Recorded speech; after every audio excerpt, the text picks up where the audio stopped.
Greetings, winners, and welcome to Unveiling Reality. How's everybody doing this evening? Hope you are all living well. Let me say hello to my VIPs in the front row. We got Daisy Girl Williams, Jacob Peets, T-Rex Trucking, and more. And talking trash and truths. How's it going, everybody? Thank you for being here and being in the front row for the show. So happy to have you. Shout out to the rewatch crew and everybody watching on Rumble. Thank you guys as well. I am keeping my eye on the Rumble chat as always. And away we go. Ladies and gentlemen, this is the beginning of our open conspiracy series. And I call it that because there's so much confusion around the world conspiracies, right? It just means a group of people working to do something, right? They're conspiring to achieve a goal or an ambition. It could be good, it could be bad, but thanks to the CIA and other and the media and other places that conspiracies have been almost labeled as automatically false, right? But the truth of the matter is that conspiracies are around us every day and every way, small, large, and so on. It's just a matter of the context it's in. So for the past several months, and since the beginning of the channel, really, been exposing the conspiracy theories or the ones that kind of go off the rails, the grifts, right? And we spent a great deal of time talking about this in terms of the second veil. And as you know, if you're a regular on the show, how the second veil works, this is the alternative narratives to the first veil, which is the establishment narrative, and this is where you kind of fall into this world once you reject the establishment narrative, and you have to kind of sort your way through it to the truth, with elements of truth being sprinkled on both sides. It's a world of confusion that are actually two sides of the same coin, because much of the, if not all of the conspiracy grifts are COINTEL, if not in production in nature, right? They're meant to throw you off the track, right? Throw you off the scent, get you into a rabbit hole where you are ineffective and discredited because, of course, you're not going along with the establishment narrative. And that's how that works. But here on Winning Reality, we understand that there are more than just two veils. So we understand that this production that we live in, that we were born into, is more of a show, and that the truth of the matter is there are much deeper things going on in the world, but we are living in a world of distractions we were born into and meant to adopt, and then become lost in and divided in, and have our consent manufactured from. This cycle of abuse we know as the third veil produces itself in information warfare, which of course is part of both of those veils. I usually explain this by pulling up the board, and I always want to take the opportunity in the beginning to answer any questions about the board or about this concept for any new viewers. But seeing as we are just a happy little family here of regulars, we'll kind of forego that and kind of get into the meat of the issue, because this is going to be quite a different kind of like adventure. And the way I'm going to work to say, cool gamer, how you doing? The way this is going to work is that I'm going to have this series, but it's going to go in different directions, right? Unlike the alien UFO rabbit hole that we went through, 10 straight episodes, 10 to 13 straight episodes or something we went through. It was a step-by-step process. I wanted to show the step-by-step process of falling down this rabbit hole, and so I did it that way. This is a different kind of series where we will branch off into different areas, and some weeks we won't even do the same topic. But so when you see Open Conspiracy Series on the thumbnail, you'll know that that's the vein that we're in. But in order to understand where we're at now in our journey, right, we're in the world of more actual reality in terms of the way things are going. And we're going to have to understand what these things mean. We're going to have to understand the different organizations behind it. And we're going to have to understand the people who drive it. to get the full picture and understand exactly what we're up against, right? And now these are the ones that are really happening, the open conspiracies, the ones that are visible, that are talked about, that are promoted, that are presented to you as, and are what is good for you and what is going to happen, right? And we know about these, but a lot of people don't understand how to really sort them in their mind, and so you get a lot of the mud from the second veil and the first veil, right, mixed in with this to kind of confuse and divert people in different directions. So this is about focus as well. And when we gain our focus, we understand who the real players are in this and what we should really be concerned about. So that's what the Open Conspiracy series is about. And it's not as conspirataining as a lot of the stuff that we've been through, though it will be extremely educational and enlightening, I hope, for all of you. And as I go through this, I will also be sorting through it myself. So, in a way of how do I present this? How do I make it make sense to everybody? So I hope that you'll bear with me as I try to unveil what these open conspiracies are and hopefully translate that in a way that everybody can clearly understand. And then put the work in their minds as to how to resist it. So these are open conspiracies we need to actually openly resist or actively resist, right? Because these are what's leading to what we're going to call it probably the end of the series is full spectrum dominance, right?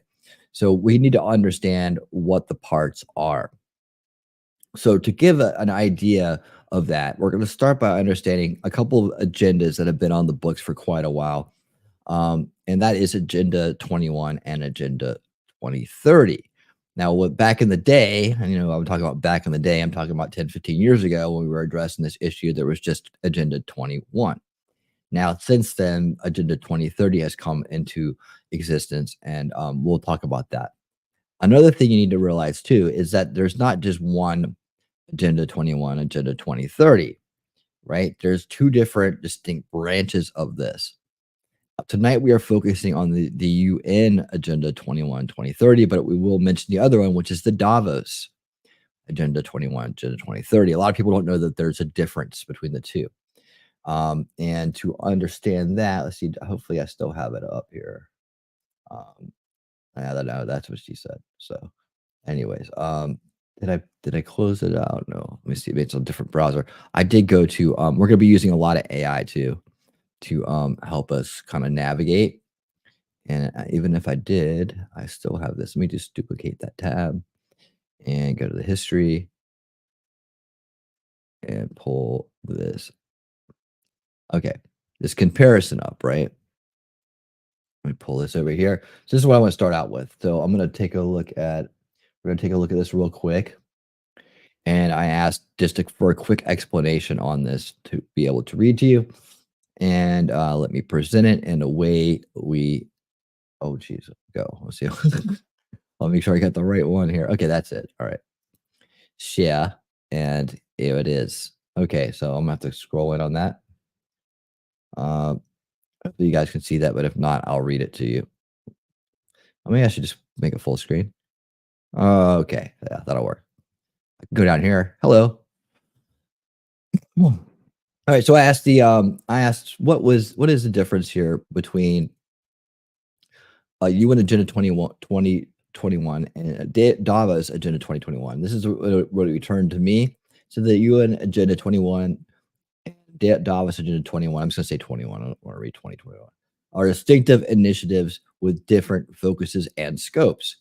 One, the UN Agenda 2021.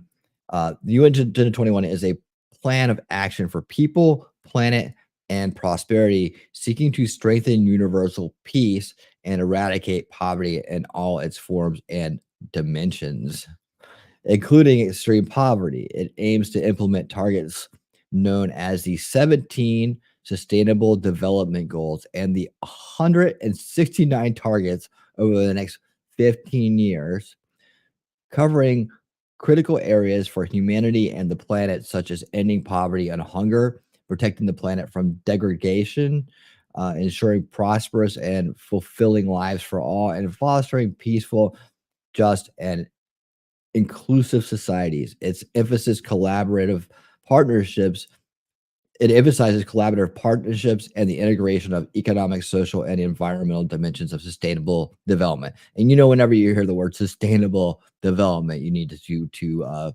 cringe, right? It's never as nice as it seems. But they dress it up very nice, don't they? They make it sound very appetizing. But indeed, there is the devil is in the details. In comparison, we have number two. Davos Agenda 21. The Davos Agenda 21 is an annual gathering of world leaders, global entrepreneurs, and representatives from civil society to discuss and collaborate on shaping goals, regional and industrial agendas. It's focused on addressing critical issues such as economic, social, and technological progress in harmony with nature, sustainability, consumption, and production, and urgent action on climate change. The event is organized by the World Economic Forum, which we hear a lot about these days, right? And aims to facilitate discussions and initiatives to address pressing global challenges. In summary, the UN Agenda 21 is a broad plan of action for sustainable development and peace, while the Davos Agenda 21 is a platform for global leaders to collaborate on shaping global and industrial agendas, including economic, social, and environmental progress. So, in terms of what are conspiracies, well, when you have groups like this meeting to shape global, regional, and industrial agendas, and tell us how we're going to achieve peace and prosperity and sustainable development in our world, well, then you have what is called a conspiracy because they really are conspiring for these agendas. You see how that works? You see how that works? That's how it works. Sure does. So that's what that's all about. And I'm watching you guys in the chats why I'm doing my little introduction here. So I'm looking at your comments. I will require them. Um, and I will definitely respond to them. That's it. Require them. I will respond to them.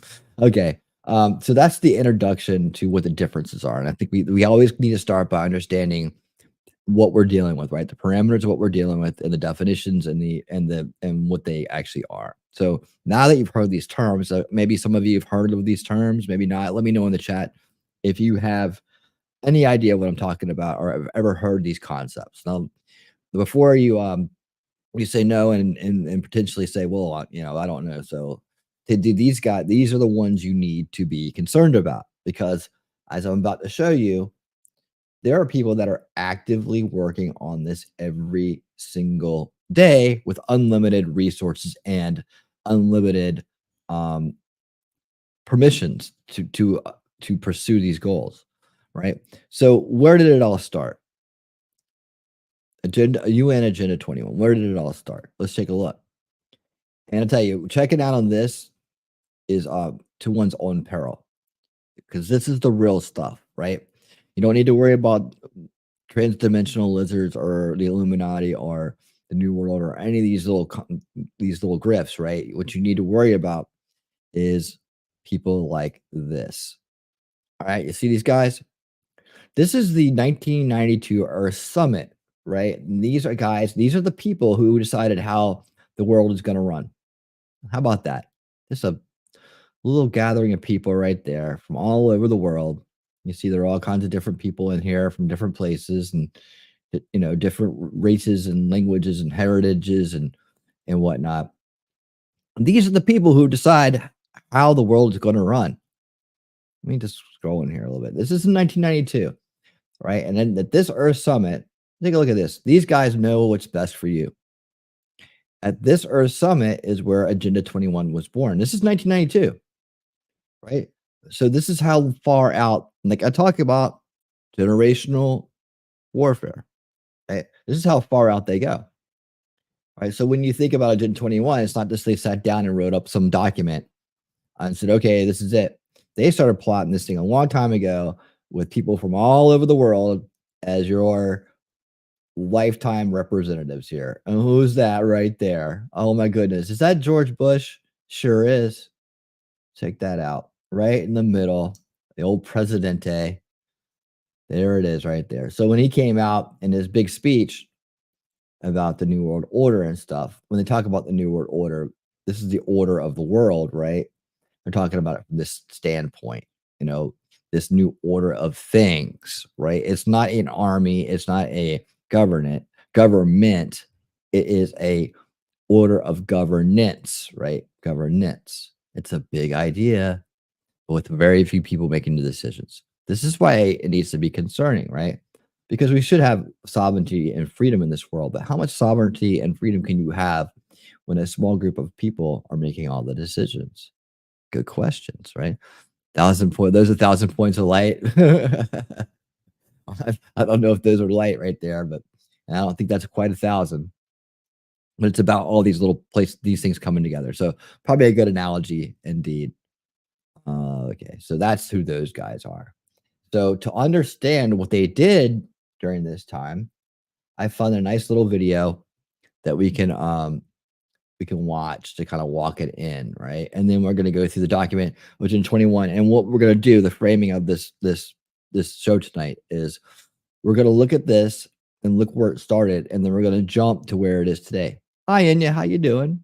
Stopped in to say hi, throw a like your way, having a crappy night. Go, so I'm going to take my I'm going my cranky ass to bed soon. Okay, well, thank you for stopping by and supporting the channel. You are a wonderful member of the Winner Circle, and thank you so much. I really appreciate it. I hope you feel better, and I hope you get lots of rest too. Living well is the way. Kirk Talks, how you doing over there in Rumble Land? Thank you for being on Rumble. Daisy, thank you for being over there as well and keeping the Rumble side kicking. I really do appreciate it. All right, so let's get that video up. And this is kind of a little dry. I'm gonna speed it up slightly. We'll try 125 to start. But bear with it. It's just it's not a lot to look at. It's not, but I like the explanation that they did in this. And I think it will give you a good synopsis of what we're about to dive into. We're gonna look at this thing and just how in detail it is. And what I want to try to do is not bore you with so much of the nitty gritty granular stuff because you can go read this stuff yourself. And I do encourage you always to dig in and learn about the things that interest you and do the research, spend the time, a little less time on the entertainment, a little bit more time on the education. You can always have a nice healthy balance, right? But and this is one of those things where I'm going to give you all the resources you need to do the deep dives yourself into any areas, and then bring them back for discussion. Man, come talk to me about it, because that's where we actually start getting into the really interesting conversations about this and start to be able to analyze it and break it down. Well, let's go ahead and get this started. I'm gonna pull it up, and I'm gonna do the other view. I'm gonna do this view. I think. Let's see. Yeah, I'm gonna do this view. See, I'm big on this picture. This is what I call the good logic view. So, ladies and gentlemen, away we go. This is faster, so it won't be all 12 minutes. Plan of the United Nations with regard to sustainable development. It is a product of the UN Conference on Environment and Development held in Rio de Janeiro, Brazil, in 1992. It is an action agenda for the UN, other multilateral organizations, and individual governments around the world that can be executed at local, national, and global levels. The 21 in Agenda 21 refers to the 21st century. It has been affirmed and modified at subsequent UN conferences. Structure and contents. Agenda 21 is a 300-page document divided into 40 chapters that have been grouped into 4 sections. Section NI, Social and Economic Dimensions, is directed toward combating poverty, especially in developing countries, changing consumption patterns, promoting health, achieving a more sustainable population, and sustainable settlement in decision-making. Section A2, Conservation and Management of Resources for Development, includes atmospheric protection, combating deforestation, protecting fragile environments, conservation of biological diversity, control of pollution and the management of biotechnology, and radioactive wastes. Section A3, Strengthening the Role of Major Groups, includes the roles of children and youth, women, NGOs, local authorities, business and industry, and workers. And strengthening the role of indigenous peoples, their communities, and farmers. Section A4, Means of Implementation. Implementation includes science, technology transfer, education, international institutions and financial mechanisms. Development and Evolution. The full text of Agenda 21 was made public at the UN Conference on Environment and Development, held in Rio de Janeiro on June 13, 1992, where 178 governments voted to adopt the program. The final text was the result of drafting, consultation, and negotiation, beginning in 1989 and culminating. Don't you love it They all went there and they voted to adopt the program. They didn't come ask us if we wanted to do it. This is one of those problems, man, we face in this world, is where they start making these agendas uh, on a global level, right, without our consent. See, they've manufactured our consent to our vote, right? That's how they qualify this use of power. And that's exactly what we're looking at here, right? So when people talk about global government, right, what they really mean is global governance, right? And this is a way to subvert the constitutional sovereignty of all countries. So this is the concern, right? That we've allowed this practice to persist. Now, there's always ways to push back against it, but if you're not aware of what you need to push back against, you don't know to do it. If you're not aware of your representatives and if they are in line with this agenda, then you won't know not to vote for them. This is the whole thing, right? Very rarely talked about, pushed into the background, but ever so important. In fact, maybe the most important thing ever. You think about like a Nikki Haley, right? Nikki Haley, UN ambassador. You don't think she's on board with all this crap? You know, she came out today and got blasted by Vivek and Elon Musk for saying on day one she will require that everybody show identification to use the internet. In fact, no anonymous, no anonymous, no anonymous accounts, right? Like at the end of anonymous on online. Of course, she didn't realize that she was talking, who she's talking to, right? That this generation of internet users do not want anything to do with that kind of oversight and that kind of thing. She says it's going to stop terrorism and Russian bots and things like that. It's like, come on, dude, really? Can you sound any more establishment? Right? But you got to know she's on board with this, right? She's all about this stuff. So she thinks these are good ideas. Maybe it's willful ignorance or just she's completely sold out. But these are the kind of people that are trying to pass off as good options for us as president. Neocon to the end, right? And establishment, more so establishment to the end, but yeah, definitely a neocon warhawk too. So she should basically just put herself out of the race. She's got, I don't think anybody's really, really interested in her other than establishment types, rhino types, and so on. And and that is the thing. So let's go ahead and keep this going here. Culminating at the 2-week conference. Rio +5. In 1997, the UN General Assembly held a special session to appraise the status of Agenda 21. The Assembly recognized progress is uneven, and identified key trends, including increasing globalization, widening inequalities in income, and continued deterioration of the global environment. A new General Assembly resolution promised further action. Rio +10. The Johannesburg Plan of Implementation, agreed at the World Summit on Sustainable Development, affirmed UN commitment to full implementation of Agenda 21, alongside achievement of the Millennium Development Goals and other international agreements. Agenda 21 for Culture. The first World Public Meeting on Culture, held in Porto Alegre, Brazil, in 2002, came up with the idea to establish guidelines for local cultural policies, something comparable to what Agenda 21 was for the environment. They are to be included in various subsections of Agenda 21 and will be carried out through a wide range of sub-programs beginning with G8 countries. Rio +20.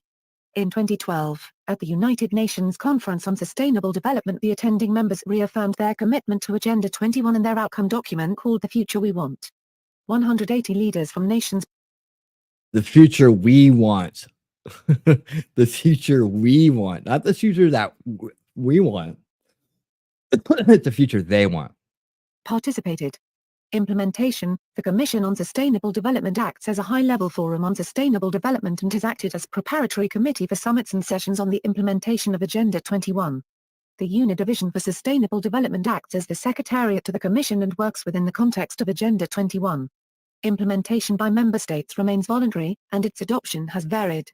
Local level. The implementation of Agenda 21 was intended to involve action at international, national, regional and local levels. Some national and state governments have legislated or advised that local authorities take steps to implement the plan locally, as recommended in Chapter 28 of the document.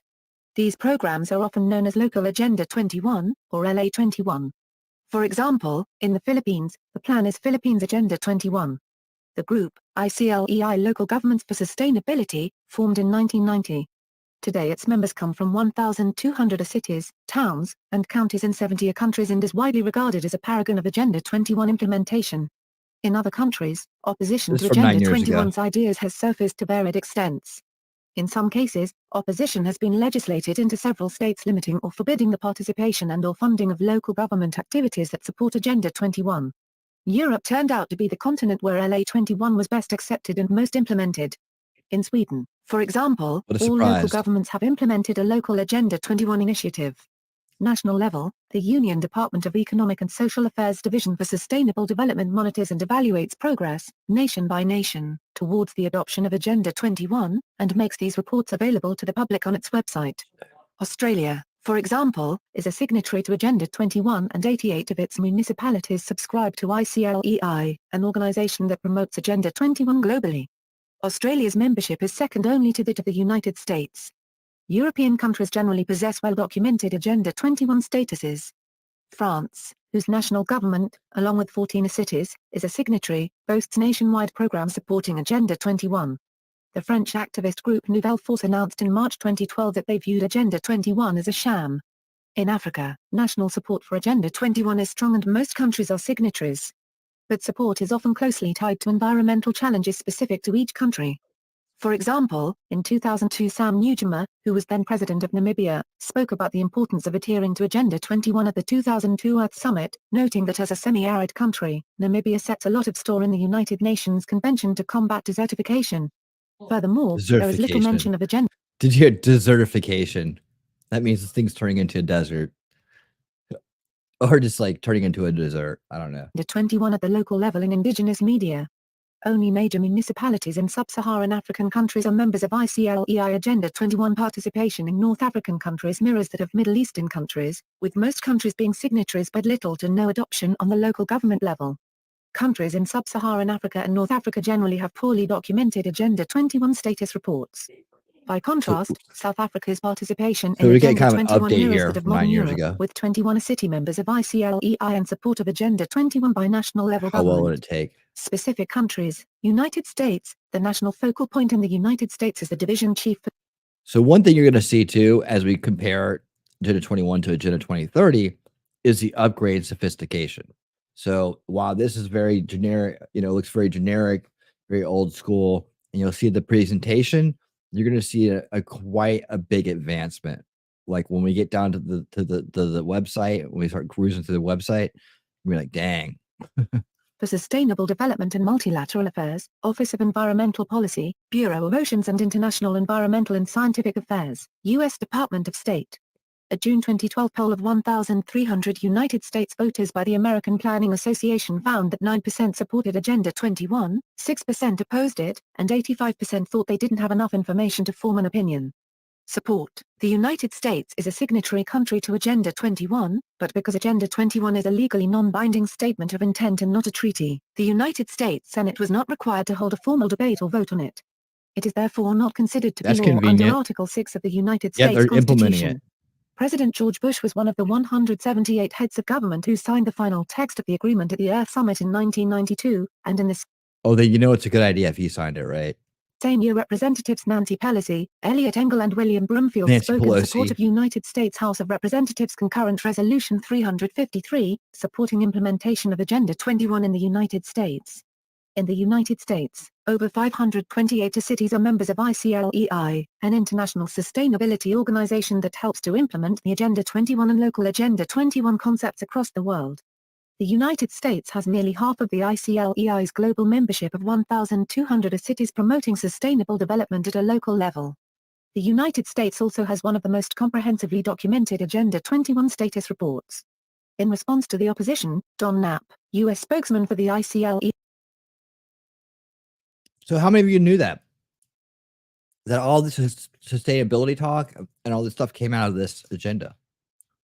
So you see that, when you talk about concerns about what's going to happen and what the government's doing in the future, in globalization and global governance, it's already here.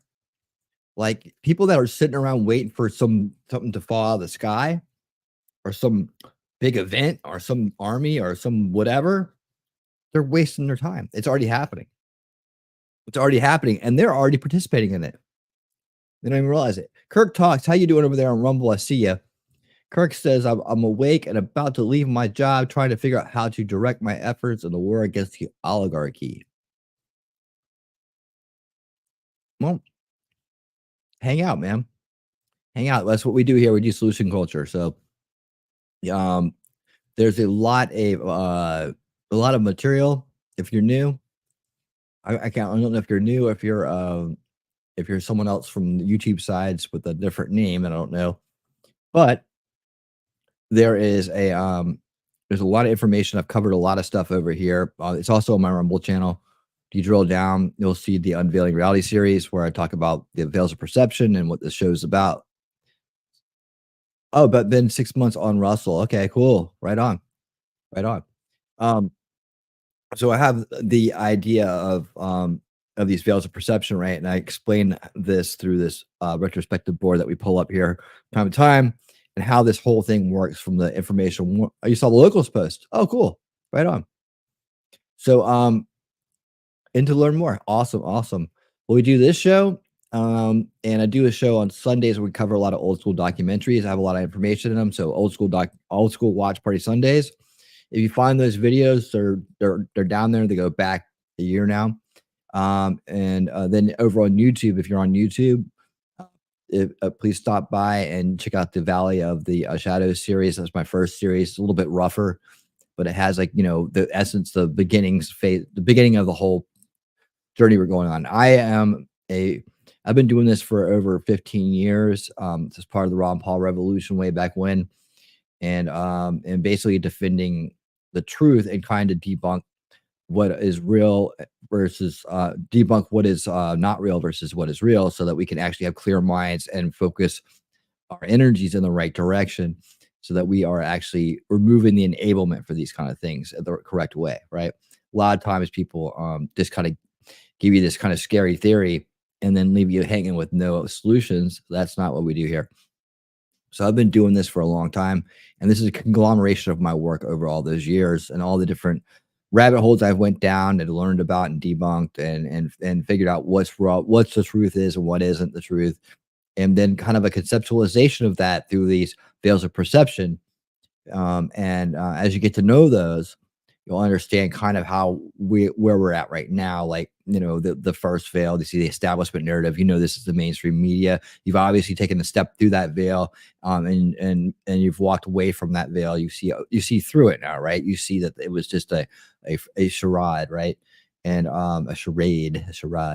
And so what we do now is we try to make sure that we don't fall into any pits, any rabbit holes, any COINTELPRO on this in the second veil, which is the alternative narrative, right?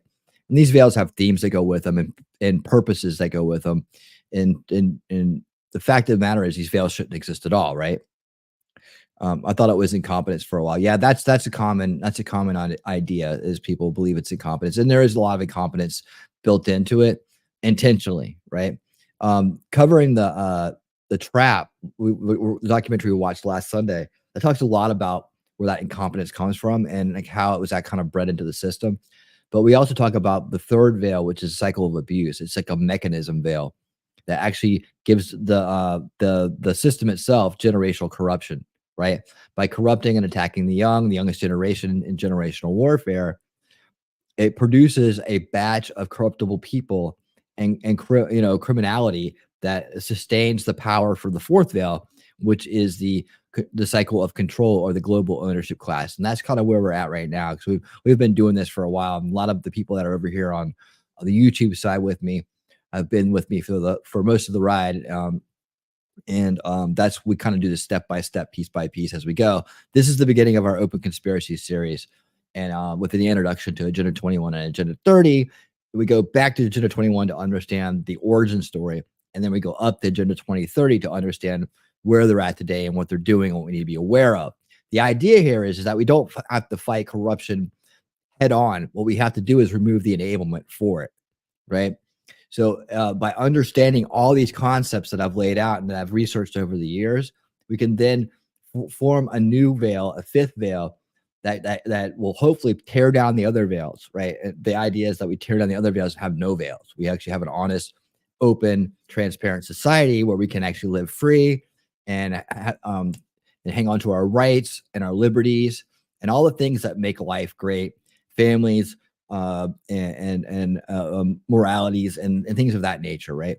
So with minimal corruption, I don't think you could ever get rid of all of it, but minimal corruption and attention to detail, we implement a generational strategy that throughout the next several generations can hopefully replace the corruption that's been bred into our system. We do that through education and awareness and initiatives to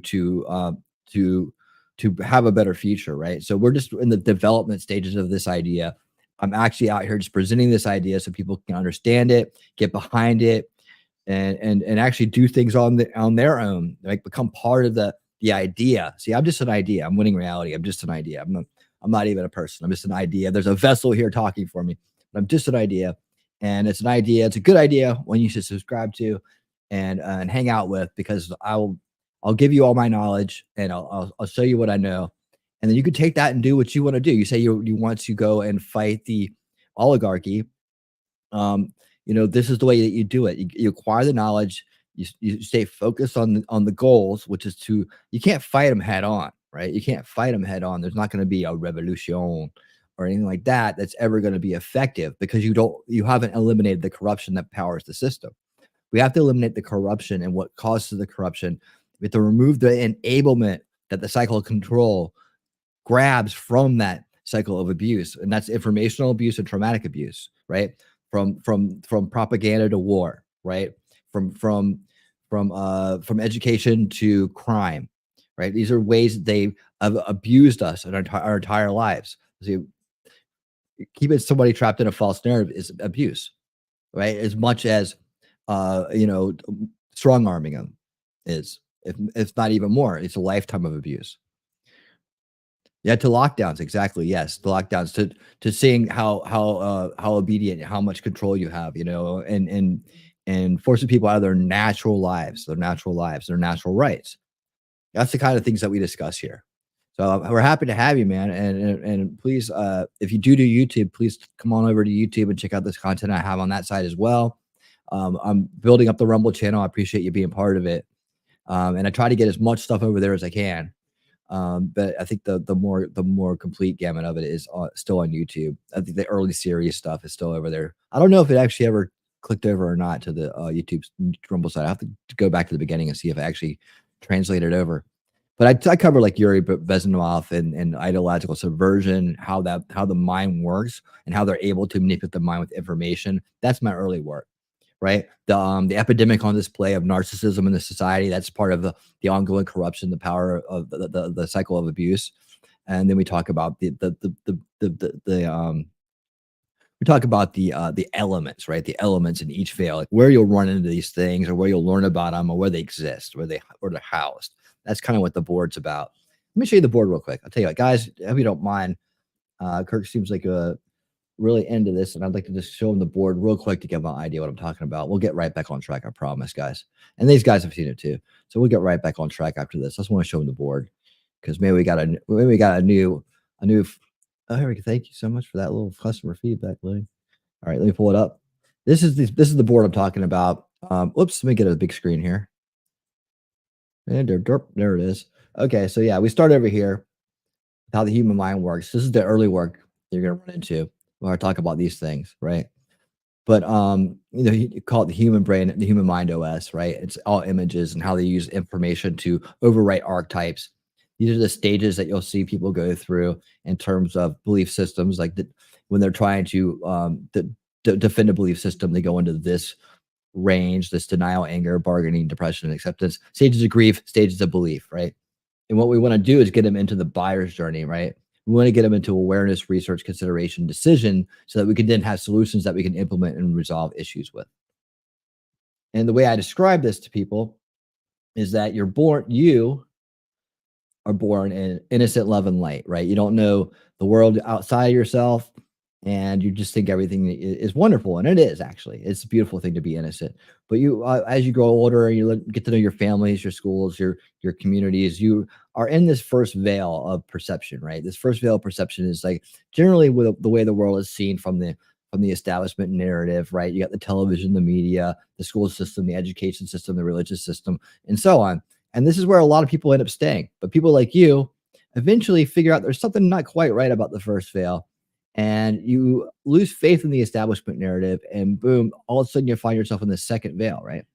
And you may think, you may believe that this is the exit to the issue, but what I found through my research and over time is that it's actually just another veil, because you got to believe that the people that are smart enough to put this veil up are also smart enough to know that people are going to eventually get outside of it, and they're going to put up another veil just to kind of keep you off balance, right? And try to keep their cycle going, because their maintenance, this global, I mean, sorry, this generational warfare, the maintenance of their power comes from their ability to control us within these two veils, right? And there's all kinds of elements of truth sprinkled in here. So you could be able to see parts of the outside, but you won't get the full picture until you actually step outside of that veil. And when you do, you get into the third veil and the fourth veil. And then we have housed ourselves here at the fifth veil. That's why it's way up there, because they don't see us coming. Like we're the ones who are so far away from this. We see back and we see everything that's been in front of us the entire way. And so I explain it through the board like this. Like the first veil is the establishment narrative, and you see all this information-based mind control that's going on. You're born into it, right? You're born into this Hollywood, the entertainment industry, the establishment media, government, politics, right? And for I don't know how old you are, but for a lot of us, we were born in this false left-right paradigm where the left was the faces and the right was the heels, but they were really working with each other behind the scenes, right? And then you have the corporate interests and global interests working as lobbyists and activists, and then you have the school systems that were heavily influenced by Marxist authoritarianism ideas, Keynesian economics, the control over religion, because these are seats of power and seats of influence, right? And as you walk forward, you'll start running into other things. So the development of social media, more entertainment, where they keep you boxed into their type of entertainment or their type of corrupt entertainment. And then they start introducing these ideas like CRT, critical race theory, feminism, political correctness, which is an offshoot of Marxism, and so on. So you kind of know these terminologies, right? And so we kind of talked about this, and the stages of ideological subversion. This is the demoralization process, right? So you're demoralized by these different elements that are funded and propped up by the establishment narrative, right? So the theme here is if you subvert the young, you can change the culture. So they can always just subvert the youngest generation to change the culture into what they want. And we see that today with things like the LGBTQ, wokeness, BLM, and Me Too, and other things they use to divide and rule over us. And as you get closer to the edge of this narrative, man, you start to run into other different kinds of distractions and different types of um, uh, pitfalls, right? This new age hippie kind of culture that kind of sucks people into this not caring or just like checking out, numbing out. There's these secret societies. There's plenty of cults to go around. They span both the veils here on the border. And then you could get into the alien UFO phenomenons, which are big distractions. But behind it all is this COINTEL Pro and Fed informant kind of system they have of disinformation. And then, of course, that leads to the big tech censorship, media censorship. There's the power drug culture. We call this generational grooming, right? And as you get closer as you get into the second veil, what you got to be aware of and be worried about is all these conspiracies, theories that are put out there for you to lead you into this hole. Because when you reject this narrative over here, well, you're ready to accept anything, and these alternative narratives become very, very enticing, right? Yeah, they're BS. I mean, I did a whole 10 to 12 series on these things. It's called the Alien UFO Rabbit Hole, where we walk down these things. So what this is, and guys, I'm reading Kirk over here in YouTube. I mean Rumble. I promise I'll get back on track here in a second. But this is a unique opportunity, and as I said, I always stop to explain the board to new people so they can catch up and be with us on this ride. So I appreciate you guys hanging with me. And you guys, if you are over there in the YouTube chat and you want to jump over to Rumble and talk to Kurt and let him know Jacob Peets is, he's been around, he knows what's going on. Who else is still out there? Thomas knows a lot about what's going on, and other people that maybe over there. Daisy, it's been here for the whole ride. T3 certainly knows about it. This is yeah, damn. Well, it leads me to waking me up. So jokes on them. Yeah. Well, yeah, yeah, absolutely. Yeah. Well, it's distraction, right? A lot of this is just my guest last week, MLS, we were talking about this on Winning Saturday Night. I do a Saturday night interview show, and we were talking about some of this, and he goes, a lot of this is just Cold War tactics, and and and that's what it is. And so I debunk some of the new stuff that's come out with the guy named Kaiser Pineapple who covers this stuff. And then we talked about where this stuff orients, right? So the ancient aliens, you'll find this in the first veil because it's on the History Channel, but where it leads you to is this road, like Disclosure Project, Galactic Federation of Light. Eventually, you'll start believing in transdimensional reptilians if you buy into this, and so on. And so there's a lot of other things too. The important thing is to understand about the second veil is like it leads you to living in fear, and so you're always on defense. You're always kind of like in this anxious position of waiting for something to happen. And then if you get into deep enough, you'll start to believe that things like this they stage events with crisis actors. That the Earth's flat. There's this the QAnon, they're gonna take it over the government with this military kind of takeover, and we're gonna do it with the militia. That's been around for a long time, actually. If you look at my show on Drake, Original Q, I talk about how long that concept's actually been around. It's been around long before QAnon. QAnon's just an advanced version of it. So we kind of debunked all this stuff, and we kind of just gotten out of the second veil. We have touched on the third veil. We do a lot of this through our documentary watch-alongs, and I've also had people on like Mark Babbage from the Elon School talking about the troubled teen industry and how this basically was a scam that abused children and made them broke them even worse. So the idea here is the cycle of abuse is you abuse the young, you break the future, right? So you break the future. This powers the corruption in the system. Where does the corruption come from?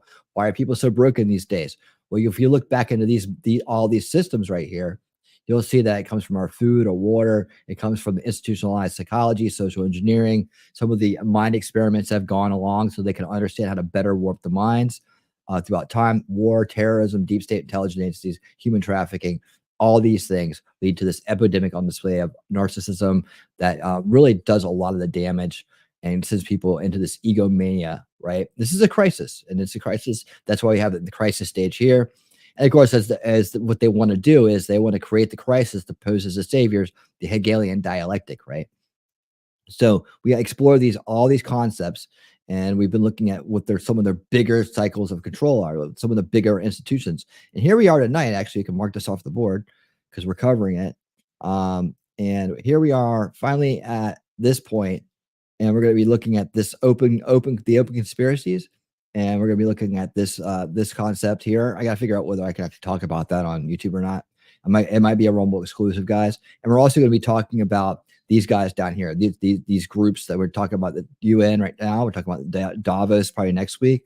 The World Economic Forum, they're kind of the same. I got to kind of rearrange this a little bit. But all these different centers of global governance, right? These globalists, as you would hear the terminology stated. When you hear globalist, you should think global governance are these big global world organizations, right? That's what we're talking about here. It's not that these people aren't real. It's just that they're not necessarily part of the Illuminati or the New World Order, because we're talking about that right now. The New World Order is just an order of things. It's not an army. It's not a government organization. It's just a concept.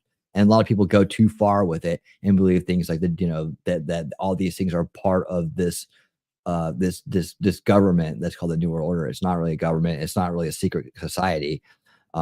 People in this realm of control, they're individuals too, even though they're the elitists and they suffer from elitism, right?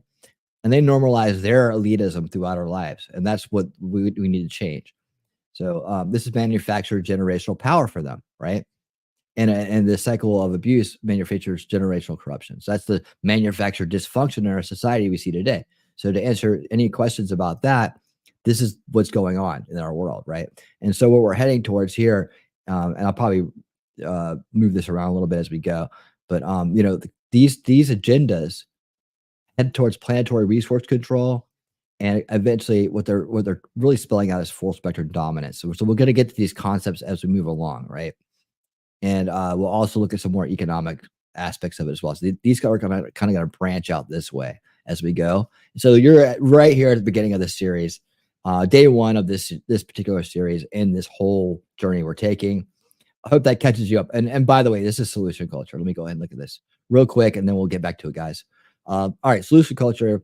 I put it the fifth veil because we're going to try to tear down all veils in front of us with this implementation of change the education, stop this subversive enablement. So we want to stop the enablement of this cycle of control by dismantling the cycle of abuse, right?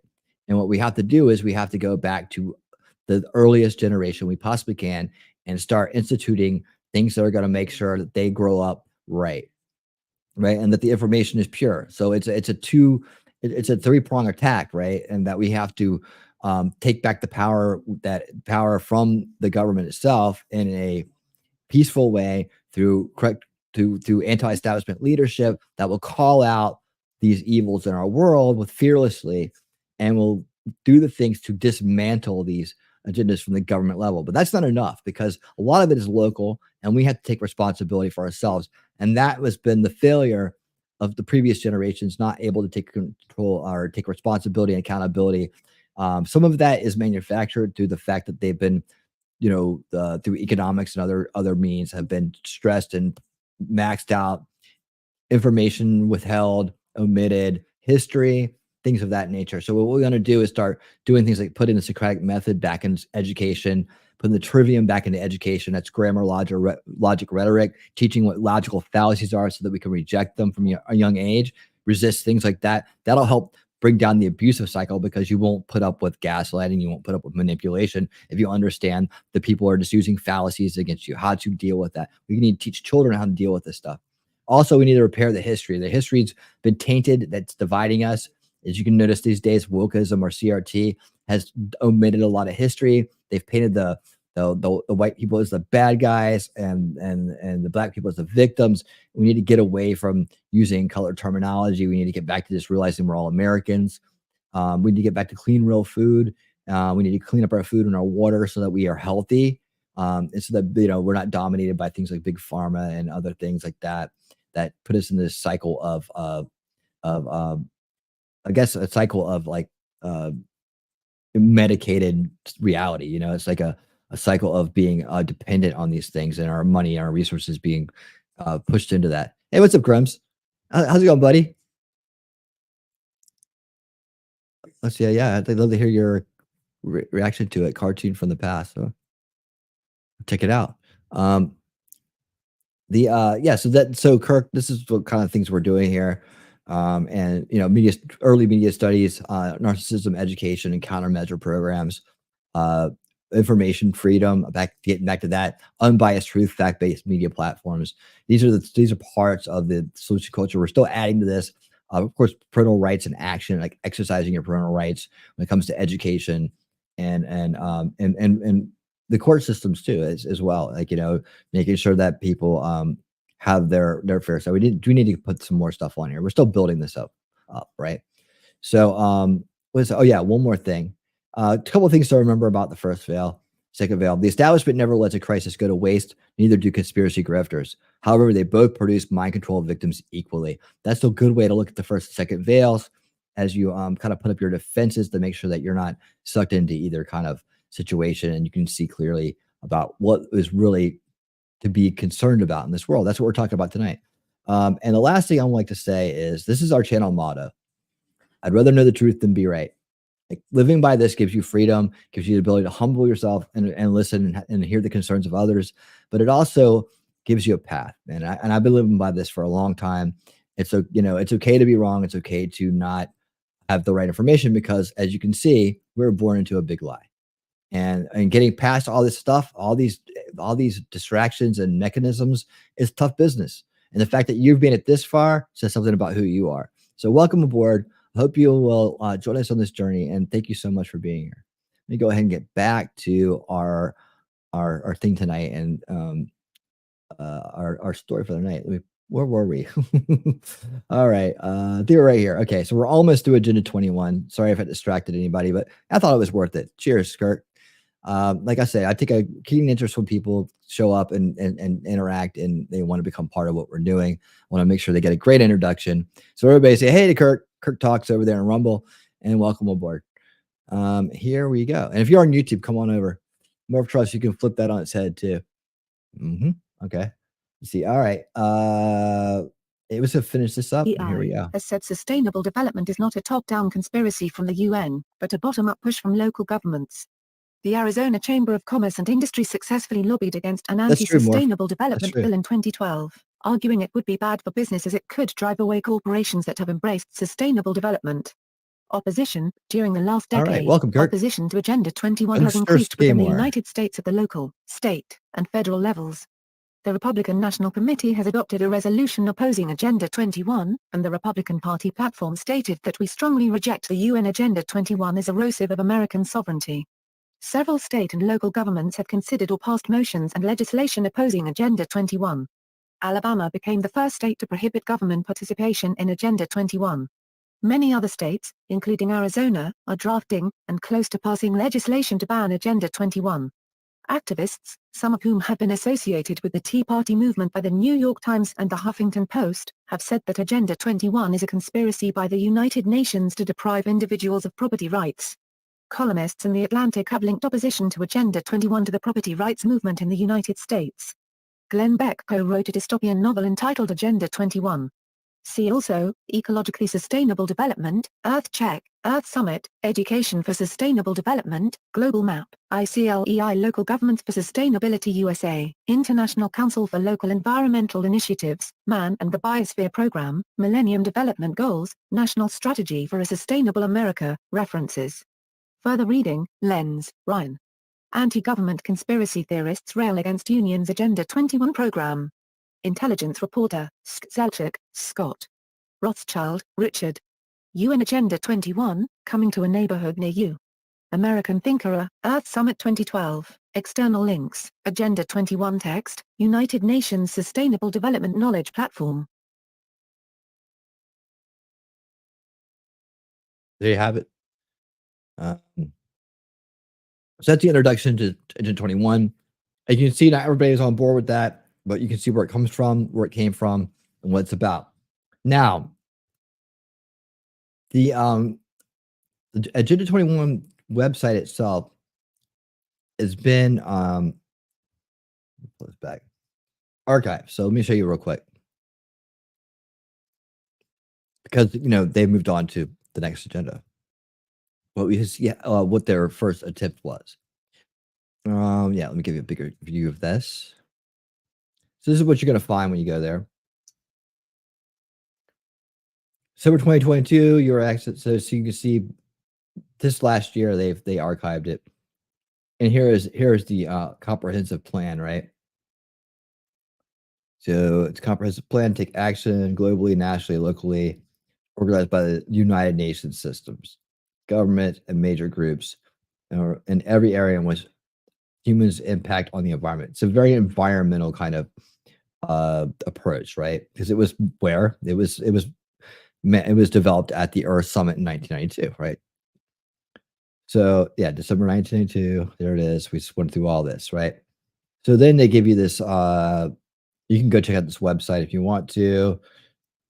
I'm gonna throw that, there's a link right there. So you can lock that in, bookmark it, come back to it, and you can download the PDF. Now,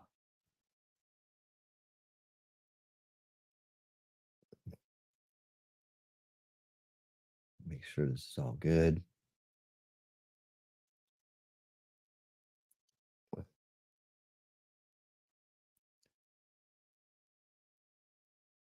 So I'm going to show you this, right? And this will give you an idea of how long this thing is and why we're not going to read through it.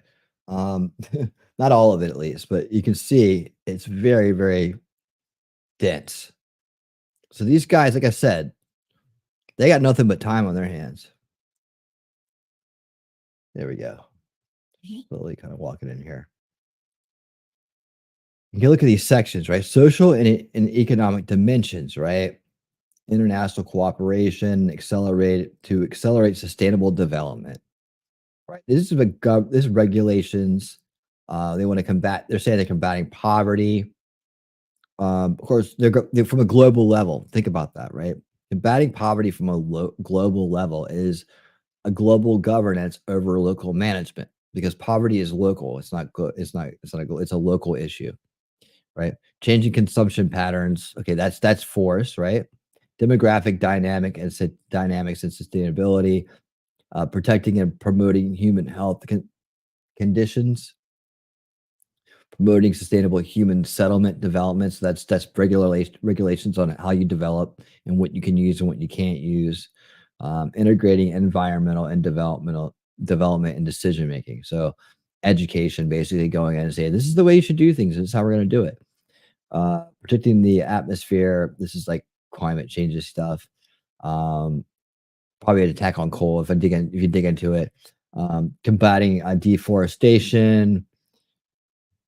This is the conservation and management of resources for development. So that's section 2. Section 3 is the strengthening of the role of major groups. Global action for women towards sustainable and equitable development. That's kind of divisive, isn't it?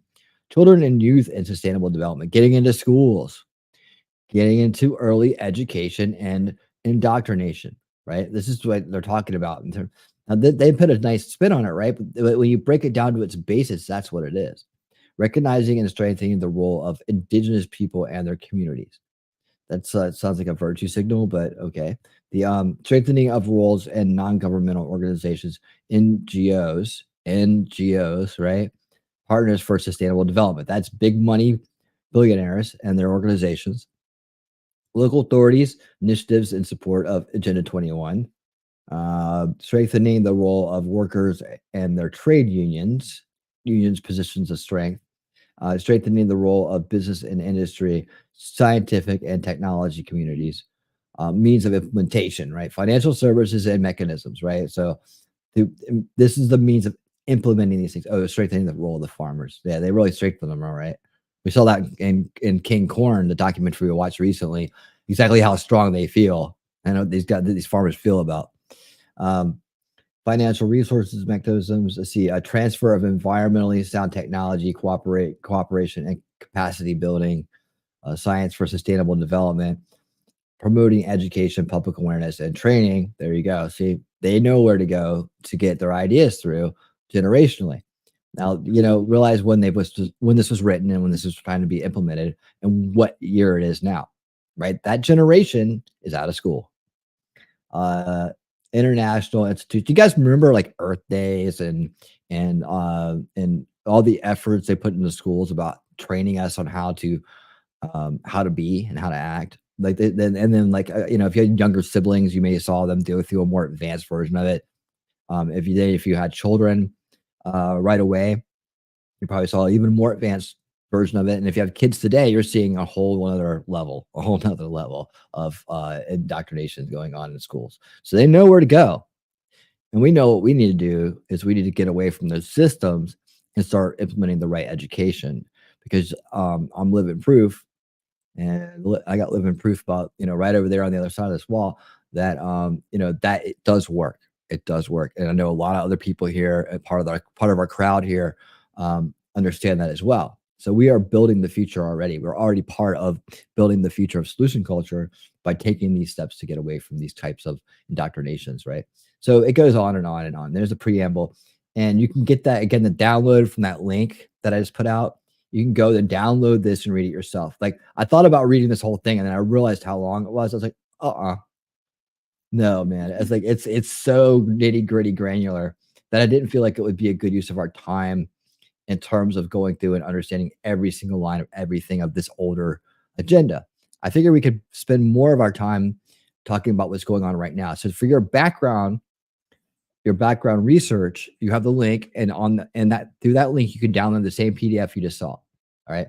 So that's right there for you. And I'm gonna make sure I get this link in the description. So I gotta make a note to make sure I put this link in the description. Guys, for the rewatch crew, you'll find the link to this page and that PDF in the description. All right. So, moving forward, they talked about the 17 goals for sustainable development, right? That's where we're going to go to next. And what I wanted to do is start that by playing this video that should explain at least the introduction to it. Then we'll do some drill downs on this, right? This is now we're going to enter into Agenda 2030. I know that was a quick run through Agenda 21 with a little break to understand the veils of perception and what we do here. But I think that's all we need to really understand is where it came from, what the goals were, what it was intended to do, and then the resources to go dig into the individual nooks and crannies, if you will, to do that. Right. So there you have it. And I know some of you will eagerly go do that. Looking at you, Jacob Peets. I know people that are going to go drill down on that thing. But yeah, we talked about in the video that opened it up exactly what kind of implementation they had of this. But if you understand the concepts, right, of what they're trying to do, you yourself can see how far this implementation actually has gotten. So let's take a look at Agenda 2030.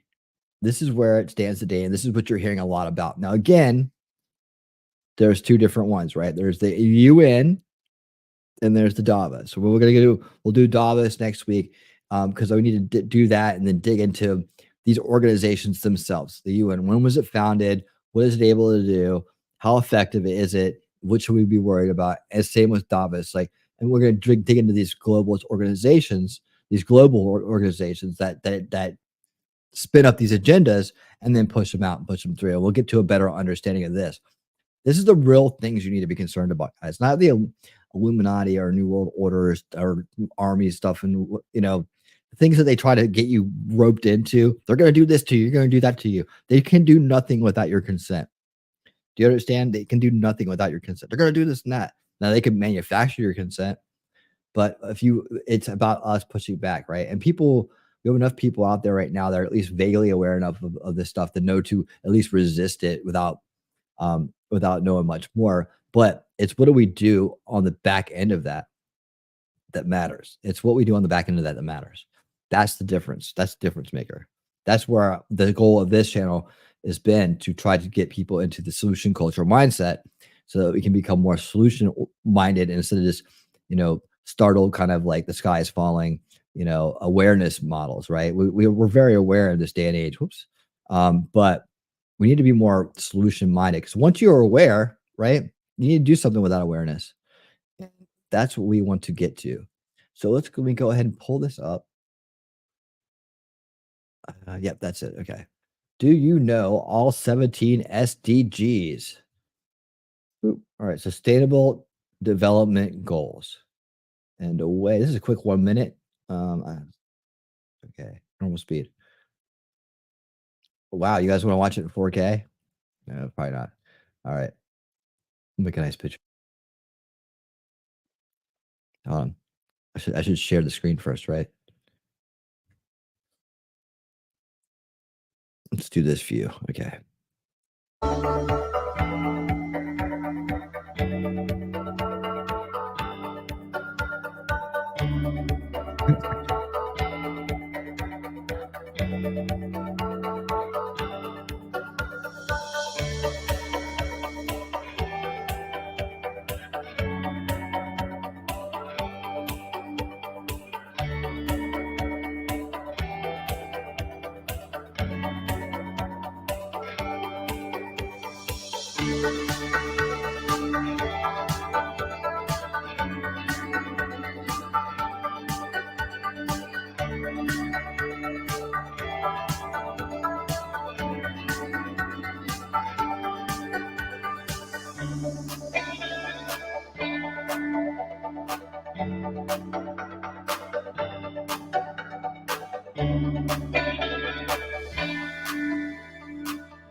All right, there you have it.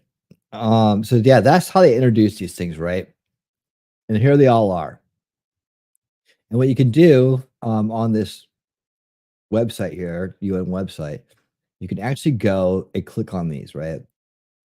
And for each one, you can drill down the information, right? So let's just take in no poverty, right? No poverty. What is poverty? How you define poverty? And what does that mean? So basically, it's just that everybody buys into doing this stuff, right? They have, and then by the way, remember I talked about the upgraded sophistication? You guys are seeing it already, right? I mean, much more upgraded, so upgraded, right? So, this over. All right, hold on. In poverty in all its forms everywhere. The current trend continues, according to them. By 2030, 575 million people will still be living in extreme poverty. That we're have to take the whole world into account here. So we're accountable for everybody in the world now. Only one third of the countries will have their national poverty levels. All right. In response to the cost of living crisis, 105 countries announced almost 350 social protection measures in the past 12 months, and that's February. Uh, that's from February 2022 to February 2023. So we're almost up to February 2024.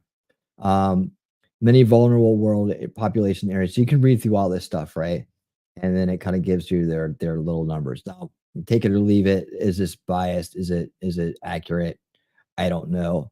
Um, but I think the conundrum here is like, how do we take care of the whole world when we have the problems at home? Is it right for a global governance through a United Nations of basically unelected people to tell the rest of us how to do this? What makes them the experts? Is it time, is it the resources, or is it just the fact that they go along with the program? And of course, they're stuck on this climate and sustainable development kind of thing, right? Controlling how we do what we do, our creative process, if you will.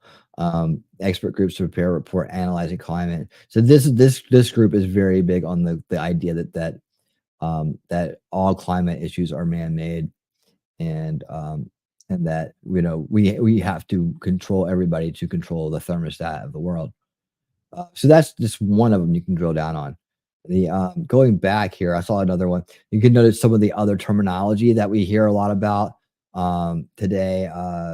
The idea of social justice is wrapped into this. It's very much climate action. See right here, to combat climate change. So they're fully bought into this concept, even though it's not a proven concept, right? It's one that's highly debatable, and they don't want to have the debate. So how can you trust anything that says something like that? Life below water, conserve and sustain the use of the oceans, seas, and how do you conserve a sustainable use? You have to regulate it. You have to regulate it. That's what they're going to do. So they're going to tell you how much you can do of what, where, and well. Now, there's a lot of problems going on out in the oceans. There's a plastic problem, the pollution. So if countries like China doesn't buy into this stuff, right? They're going to continue to do what they want to do, yet the rest of us pay for it. So what is that supposed to mean? So are we going to go to war with the UN against China? No, because this is a voluntary thing, right? It's supposed to be voluntary. Strengthen the means of implementation of relative global partnerships for sustainable development. That is buying the consent, right? Buying in the organizations to say yes, we will do what you say. This is the problem people have with this, right? It's the idea that you can't actually achieve these goals through this mechanism because of its structure in general. Uh, let's see. Any questions? Any comments from the crowd? You guys want me to drill down on more of these? Um,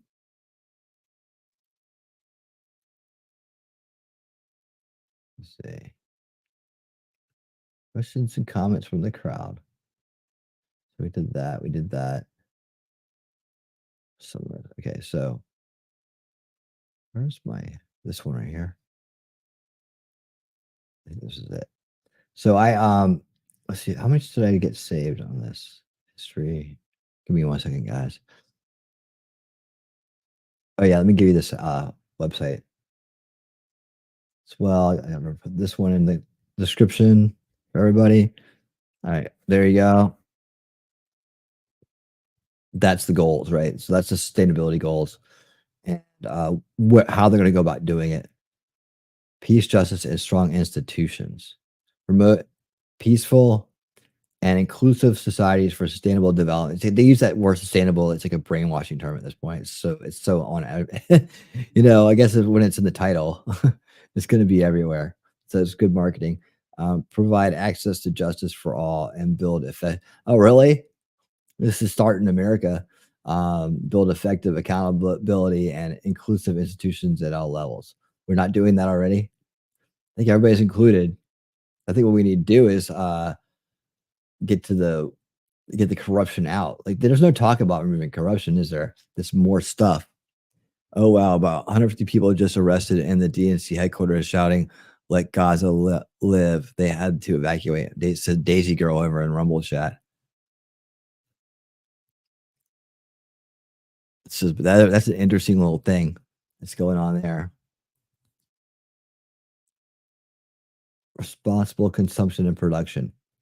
Now, as we get into seeing how this is going to be implemented, we'll look at the Davos 2020 agenda and be able to dive into that to see. Um, let's see, let's go on a video hunt here. Um, since you guys have that, you can click and drill down on these, get to know these things because here's education. All of them sound the same though. Ensure inclusive and equitable quality education and promote lifelong learning opportunities for all. Let's see what this says real quick. So we've got more information on this one. And you have their little info chart down here. These things are very popular. Let's just summarize this. Let's see. Insufficient access to educational infrastructure and qualified teachers, global education challenges and disparities. Education targets and indicators. Target 4.1 school completion rates have slowed down and learning level has slowed to no progress. Whose? The world's? I think that's what this is what the problem is when you try to dictate the world from the highest point, dictate the world as one. You can't. There's so many different things. So where is this happening? That's the one problem with this global idea of global governance is that we all end up being grouped into the same pile, right? And that when we're not all at the same level or the same and it's under the same conditions. Level target 4.2 participation rate in pre-primary education is still far from the target of universal access. Who says that anybody wants to be primary education? Shouldn't that be parents doing that? Target 4.3 participation in formal and non-formal education is low, especially among adults. Formal and non-formal education. Any ideas what that is? It's like is that like undergrad grad? Basic school infrastructure is inadequate in many primary schools. Yeah, I mean the countries themselves have to work on doing that. You have to put the power in the hands of the people, not some overlords that's sitting in a ivory tower, telling the world how to behave. Um, Over 14% of teachers are still not qualified globally. Yeah, I don't think that there's qualifications globally, right? So we're getting grouped in with the whole world. How do you even put your head around what you need to do right down the street from you when you get numbers like this? This is why this thing makes no sense. But all the time, money, and effort in the world is being put into doing this, right? Progress and information. Even before the COVID-19 pandemic, the world was off track to achieve educational targets. 84 million children and young people will still be out of school by 2030. Okay, but we got indoctrination going into our schools down the street. This is why this stuff is bunk. 300 million students will lack basic numeracy and literacy skills by 2030. 2030. Uh, 300 million. See, it makes it sound like really bad when you think about it. But how many does that apply to here in the local community? Education systems need to be Reimagined. Oh god, I hate that word. Reimagined. Is the worst word, the worst use of language ever. Jacob Peets. Um, okay, he looks like he's answering some monetary issues, monetary questions here. Okay, so we got that. I'll look at that. Creative Society. Here is the cheerleaders for the WEF groups. Should be interested. Should be interested. Okay, awesome.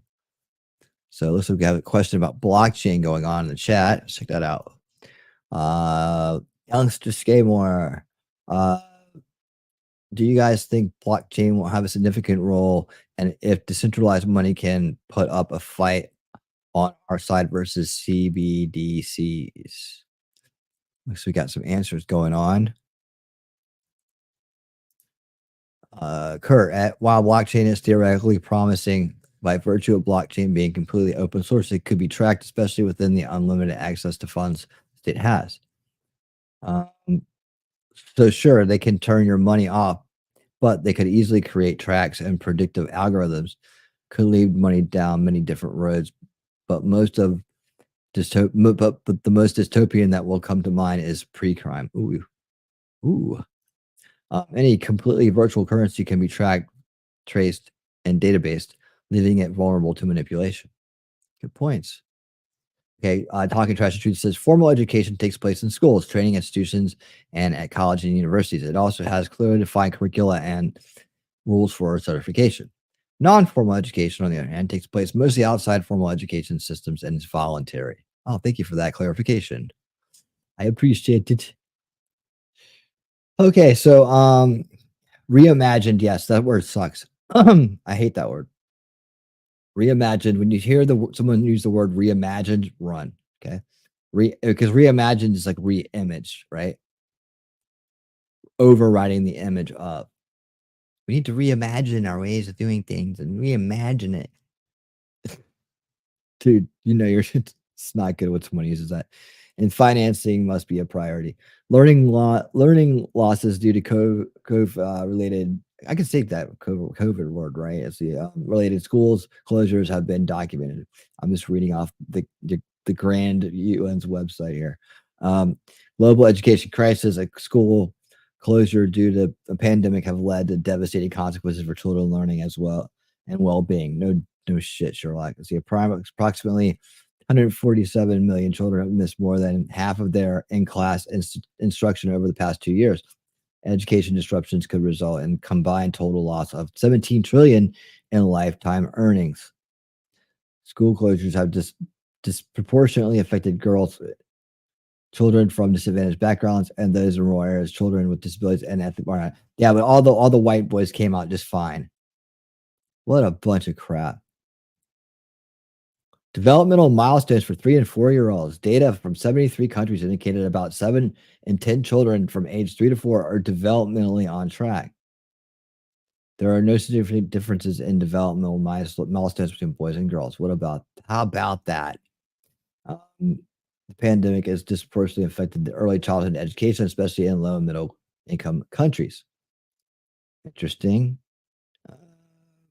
Closed, disrupted disparities in education participation, lack of space at school infrastructures, teachers training, and impact of the pandemic. In 2019, 83% of the primary and secondary school teachers were trained globally. Oh, really?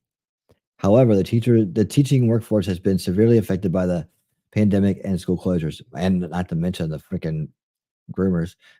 Sub-Saharan Africa and Southern Asia have lower proportions of trained teachers compared to the global average. Well, you need to get up with the rest of us because we gotta all be the same.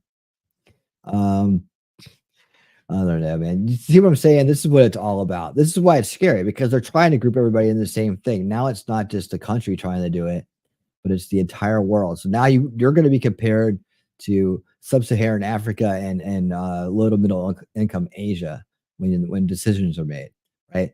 This is the whole idea with the carbon taxes too, that we're going to be paying for the carbon tax for people in other countries, right? For the air conditioners in other countries.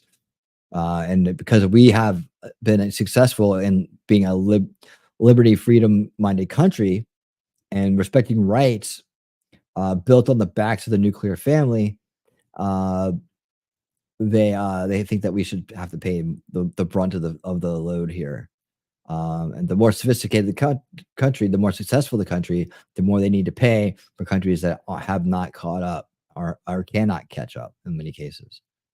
A lot of times, it's the environment of it's the geography of the country that makes it struggle. A lot of people think, well, why hasn't Africa ever, these places in Africa are not ever caught up the rest of the world, or Central America. It has to do with their geography and the environment they live in, the biome they live in.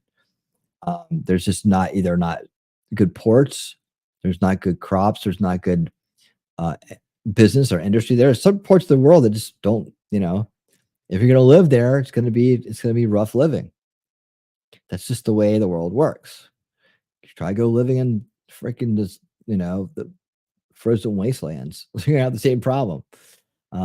We need, those educations to be on par with, the middle of the United States. Doesn't make any sense.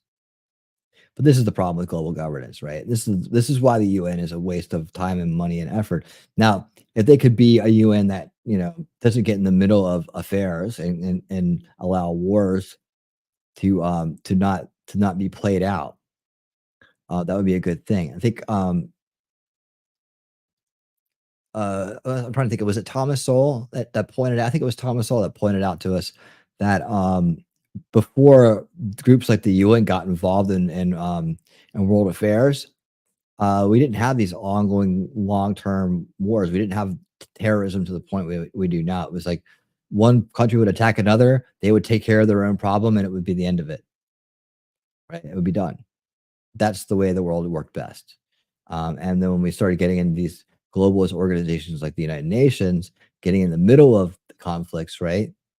Um, like a bureaucracy, they are. They, get in the middle of it, try to tell people what to do and what to think, and if they don't do it, then giving them a frowning of some kind or sanctions or whatever. They start to impact them from the outside to force them to do what they want to do for their own agendas. Always, we didn't tend to have the same kind of problems.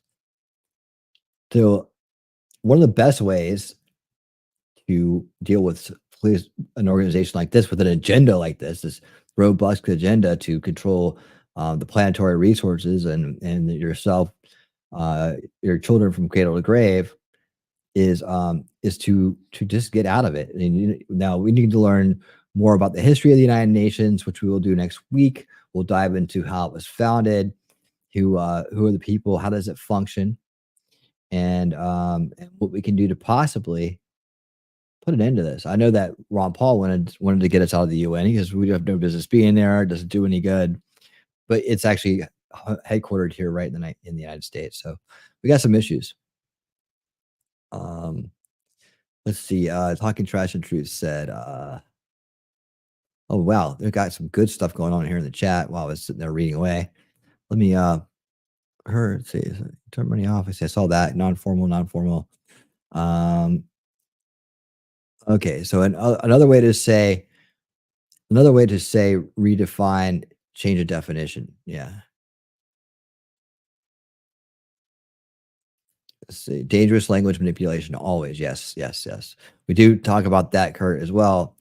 That the control of language is a root cause issue, man. When you can change definitions and you can make up words and phrases and start to put them into um, important text or into law, we got a problem. That the fact that they can just overnight change decide that the centuries old definitions of gender no longer apply, we got issues. Who's making these decisions and how can they be making these decisions for everybody? Then they use government force in order to apply those decisions to us, to the point where people are in some cases getting sentenced to prison for misgendering other people, which is freaking ridiculous. Grow a spine, right? We had to pass every kindergartner for 3 school years, which meant kids from pre-K 3 through K got passed into 1st to 3rd grade without any skills at all. You fail a kindergartner? Jesus. Most of them didn't even show up for school 80% of the year. Well, that must be nice. I had to pass 4 kids to 1st grade who didn't attend one damn class all year. They went into 1st not knowing how to write their own names. Imagine how far behind and discouraged they were as they moved into higher skill level classes. And the psychology and behavior problems that followed. Yes, that cycle of abuse happening even on that level. Oh, but I bet there's a pill or a government subsidy for that. I'm sure there is. Remember when we said we would never create another League of Nations due to that being a large component of World War One? That immediately founded NATO and the UN. I remember that. I remember that. NATO was supposed to be disbanded how many decades ago? Petridge Farm remembers. That certainly is something I've learned growing up the past decade. In a way, I've gotten a great education on logical fallacies. Exactly, exactly. And in fact, if you know, I think I saw it get thrown out, but I had the guy on. His name is John Irvin. Came on the show. I just talked to him the other day. Actually, he's doing good. He's working hard. Might get him back here in the future. He brought the trivium education back to light about 10 to 15 years ago. Where are we at? Yeah, about 10 years ago, little over 10 years ago. He got it back into the forefront of thought, and people had forgotten what the trivium was. And in the trivium, that's where you learn what what a false premise is and what fallacies are and how to avoid them. And you learn how the trivium works, grammar, logic, and rhetoric, and and what order those come in. And so if you watch my show with Jan Irving, uh, you'll see him explain it all in the most perfect way there is. So, yeah, he was the guy who brought it back into the mainstream. Mainstream. He brought it back into our minds and put it back out there in people's minds, because had it not been for him and the work that he put in, I would not have known about it. So that's why it was a big thrill for me to have him on and actually get to talk to him and all that. So he's a cool dude, and he's not a devil worshiper. So no matter what some weirdos think, he actually is a born again Christian. Um, so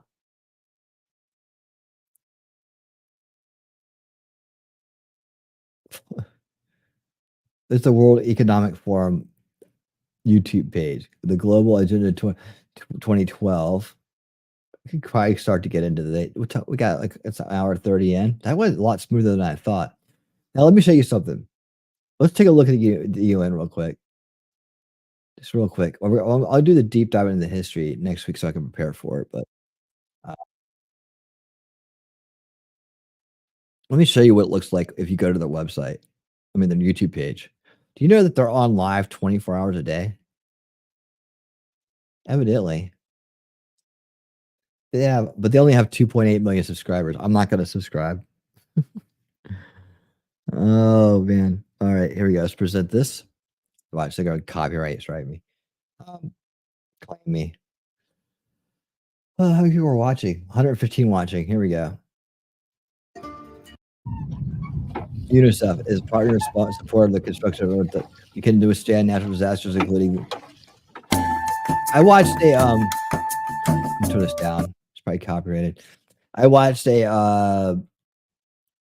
I watched some of this today, and this lady from Malta, she must have talked for an hour straight. I thought I talked a lot. So they're building schools. This looks like decent stuff. I mean, it's not bad, right? But what are they teaching them? UNICEF. They make it look really good.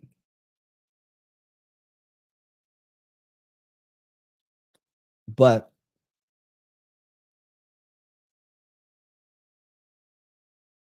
is this the way? The globalist organization coming in and taking over. I guess when the governments are so corrupt, when they can't get their shit straight, this might be very helpful. That's the problem with some of these organizations, that you can see some good being done, and then you see a lot of bad being done, and then you see them try and tell us what to do. The one thing you don't do is tell Americans what to do. Oh, look,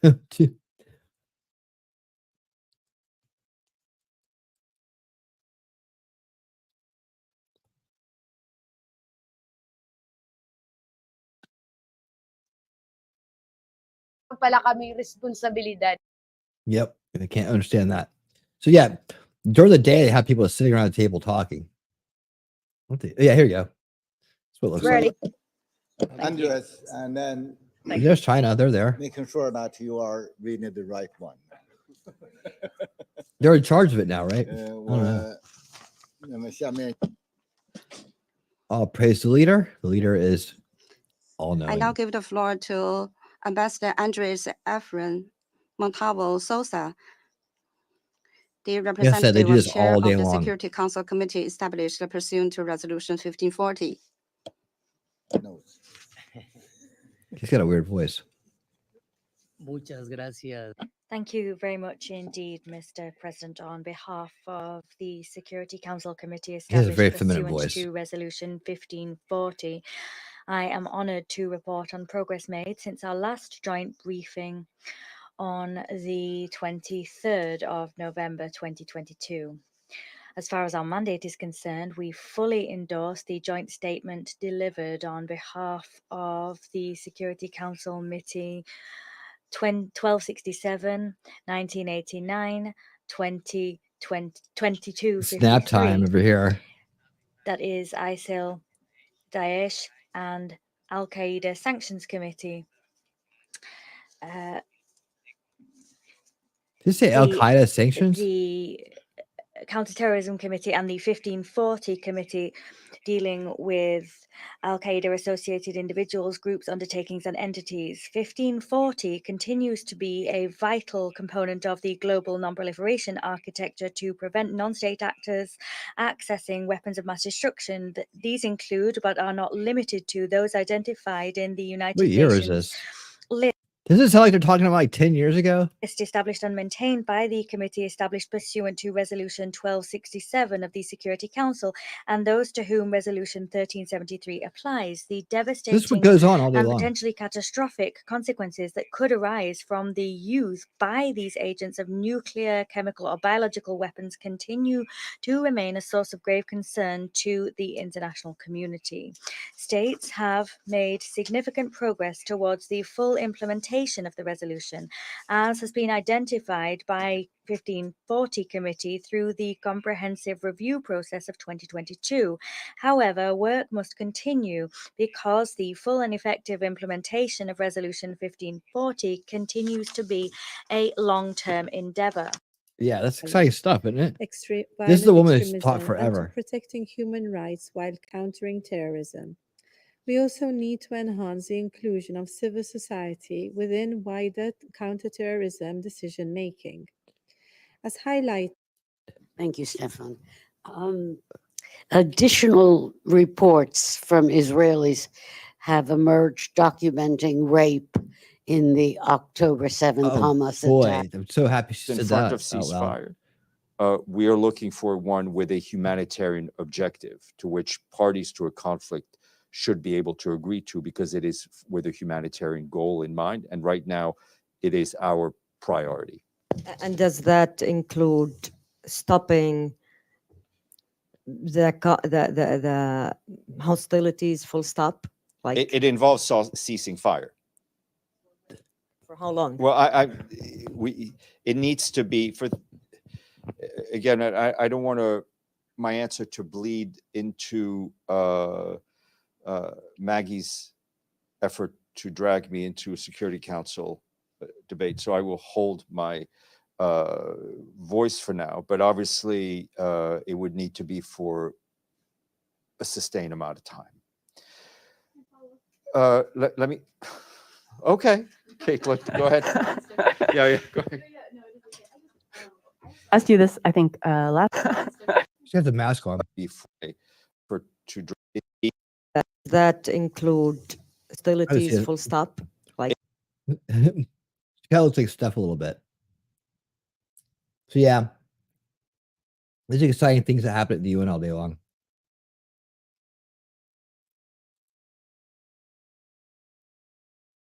Pauses will also help reach those held hostage, particularly children, whose release this resolution calls for unconditionally. In addition, the text is unequivocal in its demand that all parties to the conflict comply with their obligations under international law. Through this text, the Council also rejects the forced displacement of Palestinians.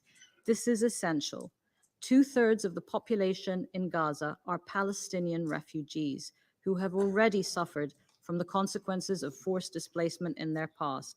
And once again, in the last 40 days, nearly 80% of those living in Gaza have been uprooted again. Okay, so she's volunteering to take them into the United Arab Emirates. Like, why don't you just take them in? Oh, no, not here. Not here. No, no, no. They're just letting you know that there's a problem over there. We'll just take them in. That United Arab Emirates is a big place, right? You got room. Just take them in. This is your new home. All right. Just forget all about the other place. You don't need to go there. And everything will be fine. So, yeah, that's the UN YouTube page. It's live. That's what they're doing now. Right now, they're overnight or something. Everybody's like just doing that. There's Ghana. Somewhere. So everybody gets to talk all day long. It never stops. 1989 Look, there she's talking again. Committee. Almost just We talking. note the positive work of the Analytical Support and Monitoring Team Yeah. and Exciting commend stuff. their efforts. This guy never and gets to the go home. 1540 committee group He of never experts gets to go home. have been regularly What are conducting people talking about in the exchanges, chat over there? assisting Mr. each B, other in number drafting one reports dogs.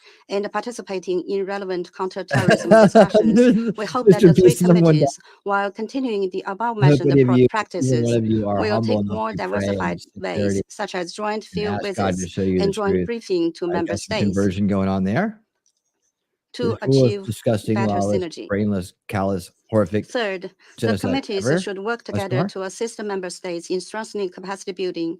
We hope that the There's a piece CTC will of optimize resource allocation and in line with the needs of the countries concerned, help developing countries, especially African countries and countries at the the forefront political of countering science of terrorism, hunger and strengthen misery their is the divine legislative, crime of judicial, the and law hate and enforcement selling food capacities. and drinks The between nations. 1267 committee should What? help member states accurately understand and strictly implement the relevant sanctions measures of the Security Council.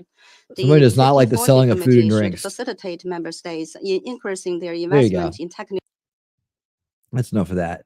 So there you go. That's what's going on at the UN right now. Like lots of good stuff happening there. Good that we give them millions of dollars, right? Billions. I'm sorry. Did I say millions? I meant billions. So what more can we talk about as far as Agenda 2030 UN? I think we kind of got to have a good idea of what it is. We have the resources to go look at stuff. Let me drill down here and say, let's do a little history lesson here. Let's see, can I use the summary?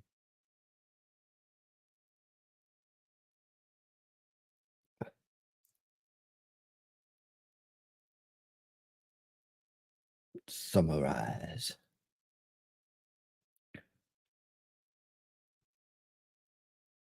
Yeah, I'm using all my Merlin points today.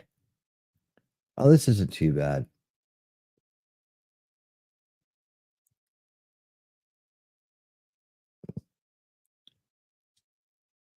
Okay, so it says here, present.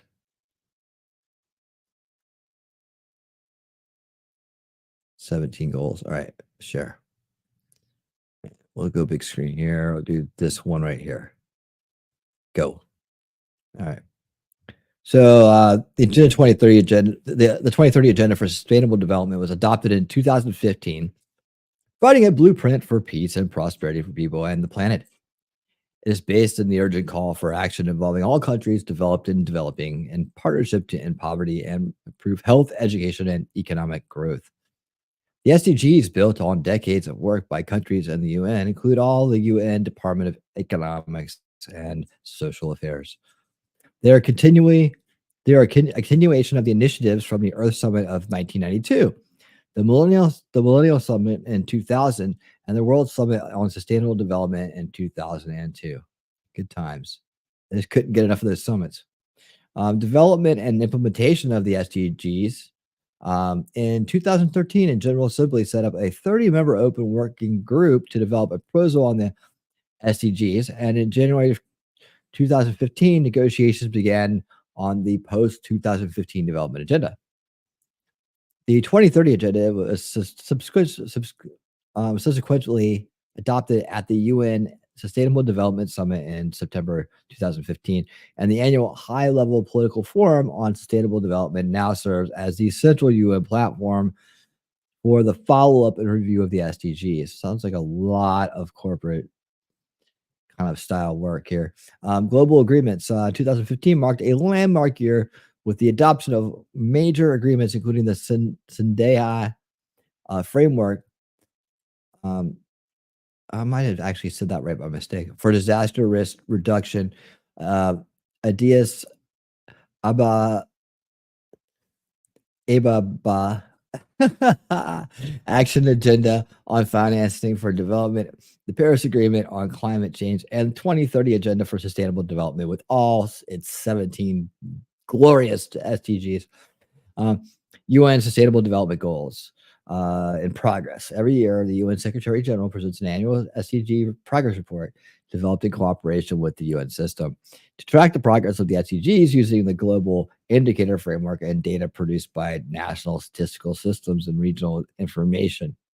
Additionally, the Global Sustainable Development Report is produced once every 4 years to inform the quadrennial SDG review deliberations at the General Assembly. I wonder if that's what they're doing now. Okay. And you can get these nice, beautiful reports right here. You just click and download these things and you can read them all day. So yeah, that's what's going on there.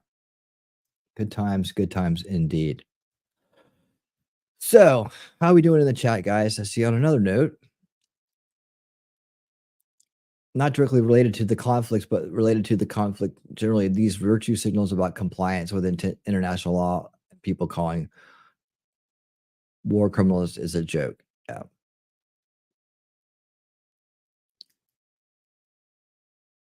All right. See.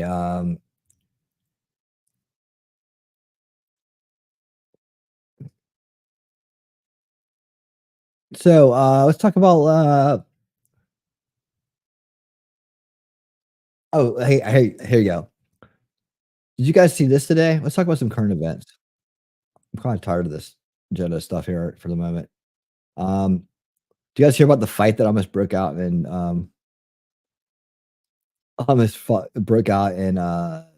Congress today? This is good. If you haven't seen this, it was good. I think we got enough for the 2020, 21, and 2030. That's all there is to it.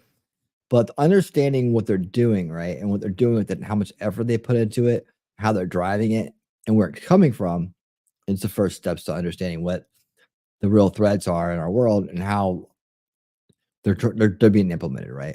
And when you hear the terminology where it comes from, are there any questions about any of the stuff that we covered tonight? All right, don't worry, it won't be on the test. But now you have the awareness about what that stuff is, what it means. So when you hear it, you know where it comes from, and you can also educate others, directing them to the resources. And yeah, I think so too. Let's watch the fist fight. All right. So we have, get this for you going. We have undefeated MMA badass versus doofus. All right, here we go. Stops fist fight, and he did. Nearly occurred in the Senate, in a Senate hearing. Most headlines are like Bernie Sanders stops fist fight, and he did. And I am upset with Bernie. Okay. I'm not really, that you shouldn't fight in the Senate, but here's the story. Senator Mullins challenges Teamsters president to fight during committee hearing. Senator Mark Wayne Mullen, a Republican, challenged Teamsters President Sean O'Brien to a fight during a Senate Committee on Health, Education, Labor, and Pensions Committee hearing on Tuesday. I really would love to get Senator Mullen on the show now, because it's just like absolutely epic. And so Sean M. O'Brien has been making fun of Mullins. He tweeted, "Greedy CEO who pretends like he's self-made. In reality, just a clown and fraud. Always has been, always will be. Quit the tough guy act in these Senate hearings. You know where to find me. Any place, anytime. Cowboy. Hashtag little man syndrome." And there's a photo of him standing on a box during a debate or something like this. And you know what? I'm gonna play the video for you guys, and you can listen for yourselves. Like he's self-made. First of all, you see this man's ear right here? Yeah, see his ear? You see that?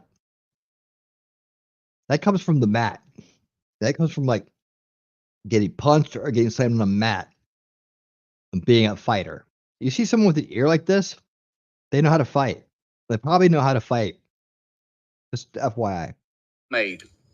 Sir, I wish you was in the truck with me when I was building my plumbing company. Myself and my wife was running the office because I sure remember working pretty hard and long hours. Pretends like he's self-made. What a clown. Fraud. Always has been, always will be. Quit the tough guy act in these Senate hearings. You know where to find me. Any place, anytime, cowboy.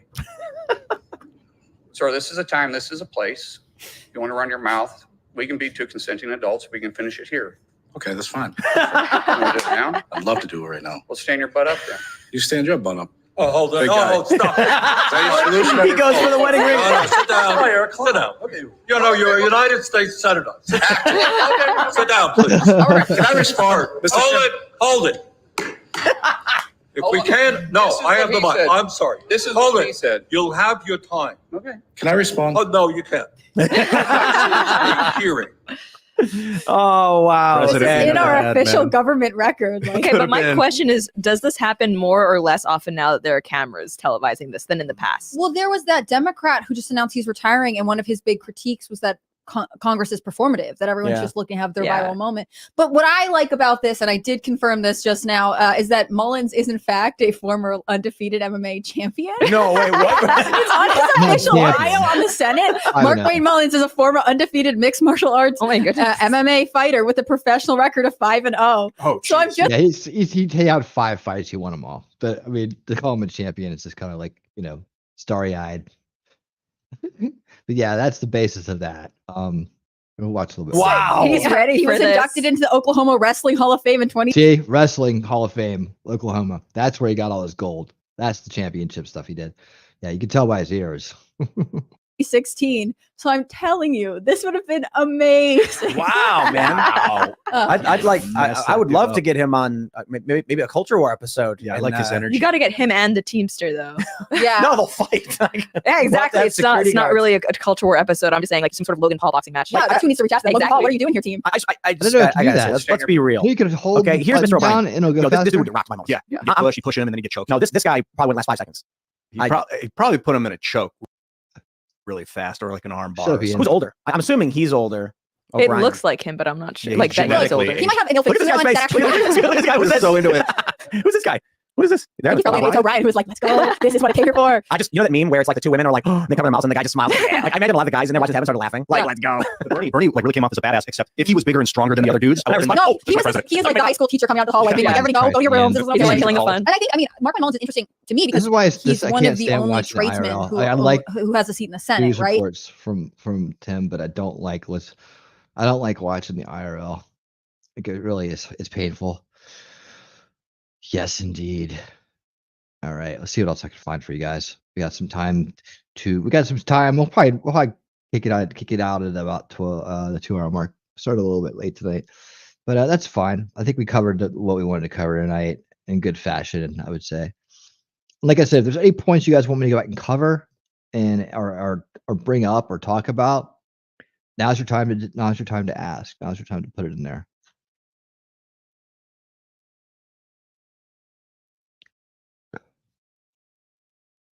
Well, I don't have the cartoon you put. What is it? Is it relative? Here's a great video of your reaction to it. Okay, hold on. I'll check the video out. Let's see. How do I get this? When you look back, is Grim still here? Grim, you're probably not. Let's see. If he's still here, I'll check it out.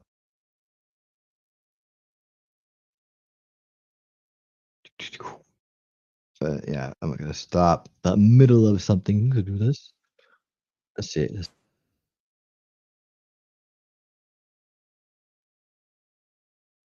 It's 10 minutes.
Oh, sorry, I'm like watching this. I don't know. It's like 10 minutes long and looks copyrighted ish.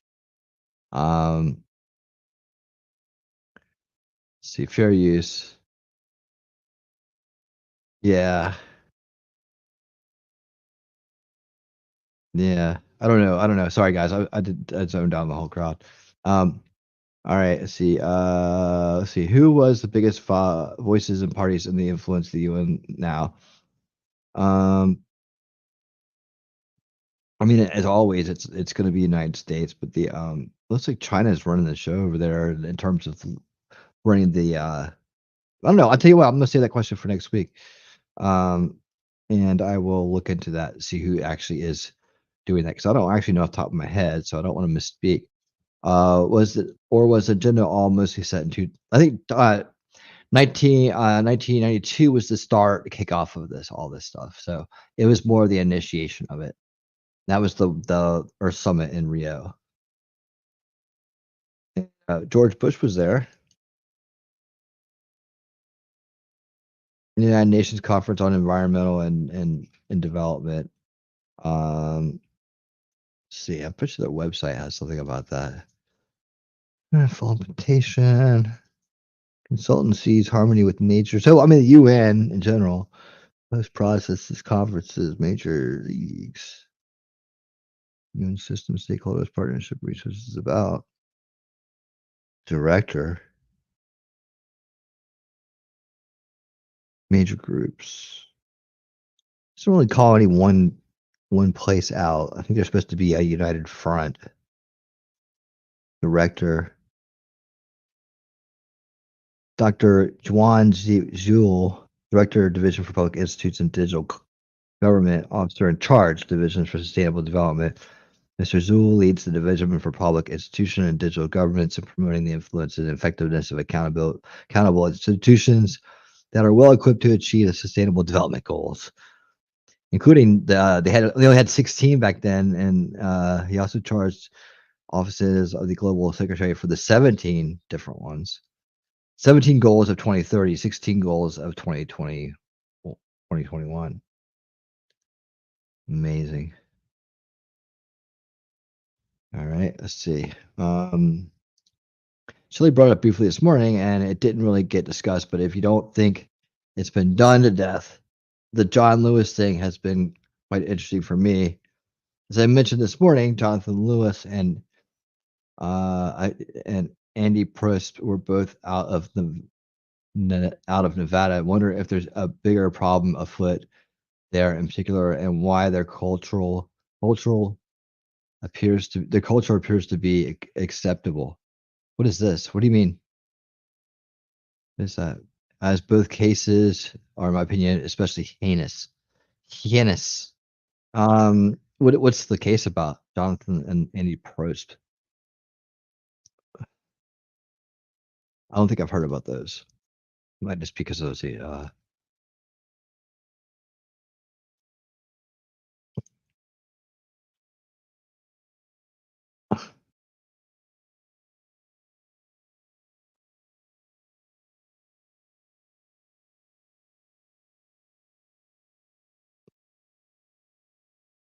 Oh, he got hit by a car?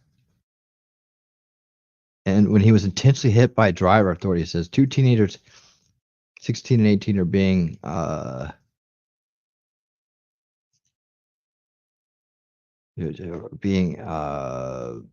murder. Body cam footage was released by the Las Vegas Metro Police Department. His wife and daughter received a hard fall alert from his Apple Watch. I didn't even know they had those. It was a hit and run. So you're saying that people are going around hitting bikers now? Jonathan Lewis was the. Oh no, I got that one. I was going to play that one tomorrow night, Jacob. Jonathan Lewis. I'm going to do that one tomorrow night.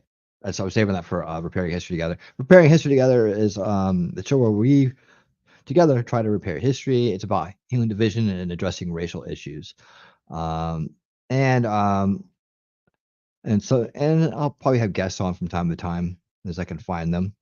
I used to do it with another person. We're no longer doing the show together. So um, we do have quite a playlist. If you want to go check those out, they're pretty cool. And yeah, so we're gonna go over that tomorrow night. Our topic for tomorrow night is gonna be white privilege. Does it exist, or is it just a leftover Marxist terminology to divide us even more? I say it probably is. And we're gonna go through and we're gonna be asking the question, where's the privilege? Yes, we will be asking where the privilege is in many different examples tomorrow night. I've got a whole slew of videos we're gonna look at, including the Jonathan Lewis case. So as Jacob's right there with me, he's right there with me. Bring up the Probst case, do this. It's got the same media treatment as the kids. Okay, we'll do. I'll add that one to the list. Yeah, we're gonna dig into that, and we're gonna try to figure out if anything did exist, if it does still exist today. My guess is absolutely not. Hey, well, I got you guys' attention. Have y'all attention. Have your attention. I was thinking about either on this show or another, maybe even on this show. I got the new Mark Dice book, and I don't know what you think about Mark Dice one way or the other.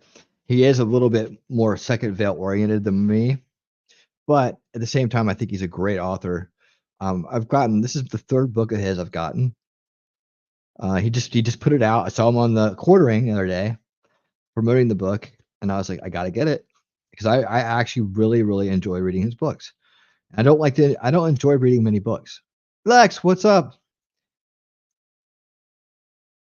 Hey, everyone, I had paperwork to finish. I'll have to do the rewatch. Cool, man. Awesome. Glad you're here, Lex. Yeah, I was just saying, I was either thinking of doing another show, like on maybe on Mondays or something, like Mark Dice Monday, and just reading this book with you. I got the paperback book and I got the Kindle version, so I could show it on screen, or I could take one show out here a month and read a couple chapters. But I like reading his books, and I think it would be a good promotion of his work. You know, Mark would be a bucket list interview. I could tag him in it. He says there's a reason why he doesn't read them online, so I don't know if that means anything. If I'm just reading his book, would that be such a bad thing? Yeah, I think. Well, I guess that takes cloning his voice and making him the guest reader out of the question, doesn't it? If he doesn't want to do it for a certain reason, but you know, it's about 300 pages, 350, 330 pages, and his you know, it gives you another side of him than this goofy guy does man on the streets, and he does like, you know, he's a great media analyst. He has a media studies degree. He's one of the original OG YouTubers for the truth space, man. He puts out a lot of good books. You know, he is really, you know, kind of Illuminati, New World Order driven. But the new book is called The War on Conservatives, and it's a lot less out of that realm, I think. If anything, I could make some comments on it as we go. I would like to have a honest and kind of like, you know, debate on that. You know, I don't seem to think of it the same way he does. But I'm just, you know, that's probably why I'd like to interview him, right? Like, okay, so do you feel like this is a way to reach people? Do you really believe that, you know, that this is at the core of everything? I know he's a little bit more religious as well, but you know, if anything, I thought it'd be kind of fun. So, I mean, like, here's some examples of like what he's written here. Where's it? Does he have a? Here's a chapter. It's like the introduction. You know, public schools, the family, the American symbols and holidays, Christianity and churches, the LGBTQ agenda, immigration, anti-whiteism, censorship, cowardly conservatives, and the conclusion. So, I mean, these are all things we kind of talk about already. I could even like do an anti-whiteism kind of read on tomorrow night, actually. Well, I want to jump around here because that's kind of where we're going to be going on that show. So we need to get to the root cause issues of our communications. Last week I talked about this on repairing history. I talked about how race and color were the real root cause issues there, and how the introduction of turning race to color turned turned into one of the biggest dividers, right? Stealing heritage, as well as being able to easily divide people into groups they don't normally fall into, and then just pitting them against each other. To the point now where it's not even black and white; it's any color but white versus white. 220, is this where it starts? Let's see. It said 220. Maybe I got that wrong. Let's see. Anti-whiteism 223. All right, here we go. Anti-whiteism. White people are regularly blamed for every problem in the personal lives, communities, and countries of non-white people. Kind of like where, despite Martin Luther King's wish that we could become a society where people are judged on the content of their character and not the color of their skin, it's common and widely accepted that for Black people to express racism against white people and continue to blame white people living today for things, blame white people living today for things that other white people did hundreds of years ago. This is the anti-whiteism chapter. That's just the first paragraph. So good stuff. 5 gifted memberships from Talking Trash and Truths. Thank you for that, Talking Trash and Truths. Who got these lovely memberships tonight? Crown Target. Oh, heading off. Thanks, Kirk. Thanks for coming by, man. Nice to meet you. Hope to see you soon. Oh, I am Ishmael. That one. How about that? Crown Target. Planet X Watcher. Wolf Kinder and Snaps 8. Wow. How about that? The optics are high. Wow. Okay, this couldn't have gone to a more lively bunch than that. Yeah, I'm laughing right with you. Thanks for that. I was hoping that guy wouldn't come back. Okay. All right. Well, the optics are high now. Well, how about we just do this then? This is for all those people out there. It's cold up in Vietnam. It has to do. I can't imagine a more beautiful thing. It's cold. I can tell you all about it. I mean, look at this thing. When I try to without anything in. Yeah, so welcome to the Winter Circle one and all. Enjoy. Thank you for being here. All right, guys. I'm about done for the night. Yeah, have a good night, bud. And again, warm welcome, Kurt. Thank you. Yeah, so it's great. Came over from Rumble and joined in, and really appreciate you being here. And everybody that's on Rumble, is anybody on Rumble? I see you over there. Got 7 watching, man. Thank you guys so much for being here. I'm about done for the night. We'll be back next week with more on the Open Conspiracies series. We'll dig into these globalist groups, and we'll start getting the names, and we'll drill into individuals. We'll look at more of the Agenda 2030 from the Davos point of view. And of course, you know what that's going to lead us. It's going to lead us into the big word that I don't even know if I could say it on YouTube without getting a little banner at the bottom of my thing. Guess it really doesn't matter. They don't penalize you for it, I guess, but I'm such a small channel and I've been shadow banned so many times. I'm getting a little gun shy here. But yeah, I think they call it the Great Reset. So anyways, that's somewhere going to be mixed into the future here. And we will we'll continue to dive into the fourth veil and the global ownership class and some of these bigger agendas that are going on right in front of our faces and then what we can do about it. And we'll be working this all out as we go along, heading towards our trip into natural law coming here at the end of the year or beginning of next year. We'll be heading into that. So anyways, guys, I will be back tomorrow night with Preparing History Together at 8 p.m., likely 8 p.m.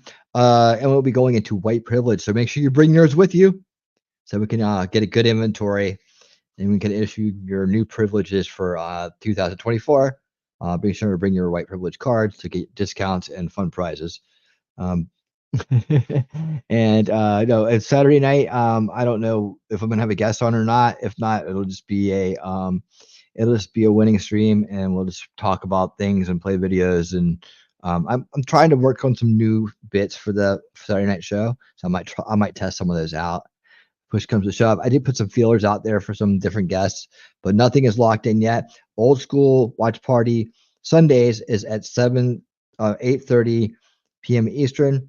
On Sundays, we're talking trash and truths, and we will be watching part 3 of the series The Trap. We watched the first 2 parts, and it was really great. And if there's anything more to it I can add, I will. The Corporation, we're gonna have to watch the week after that because it's like 2 hours and a half. So that's a big, long kind of thing. So we don't have time to do that next week. So that'll push up a week, and we'll just go with The Trap part 3 for now. And unless I've forgotten anything I need to say, which I probably did, but it doesn't matter because we'll just say it again tomorrow night. Until then, till tomorrow night, keep on winning.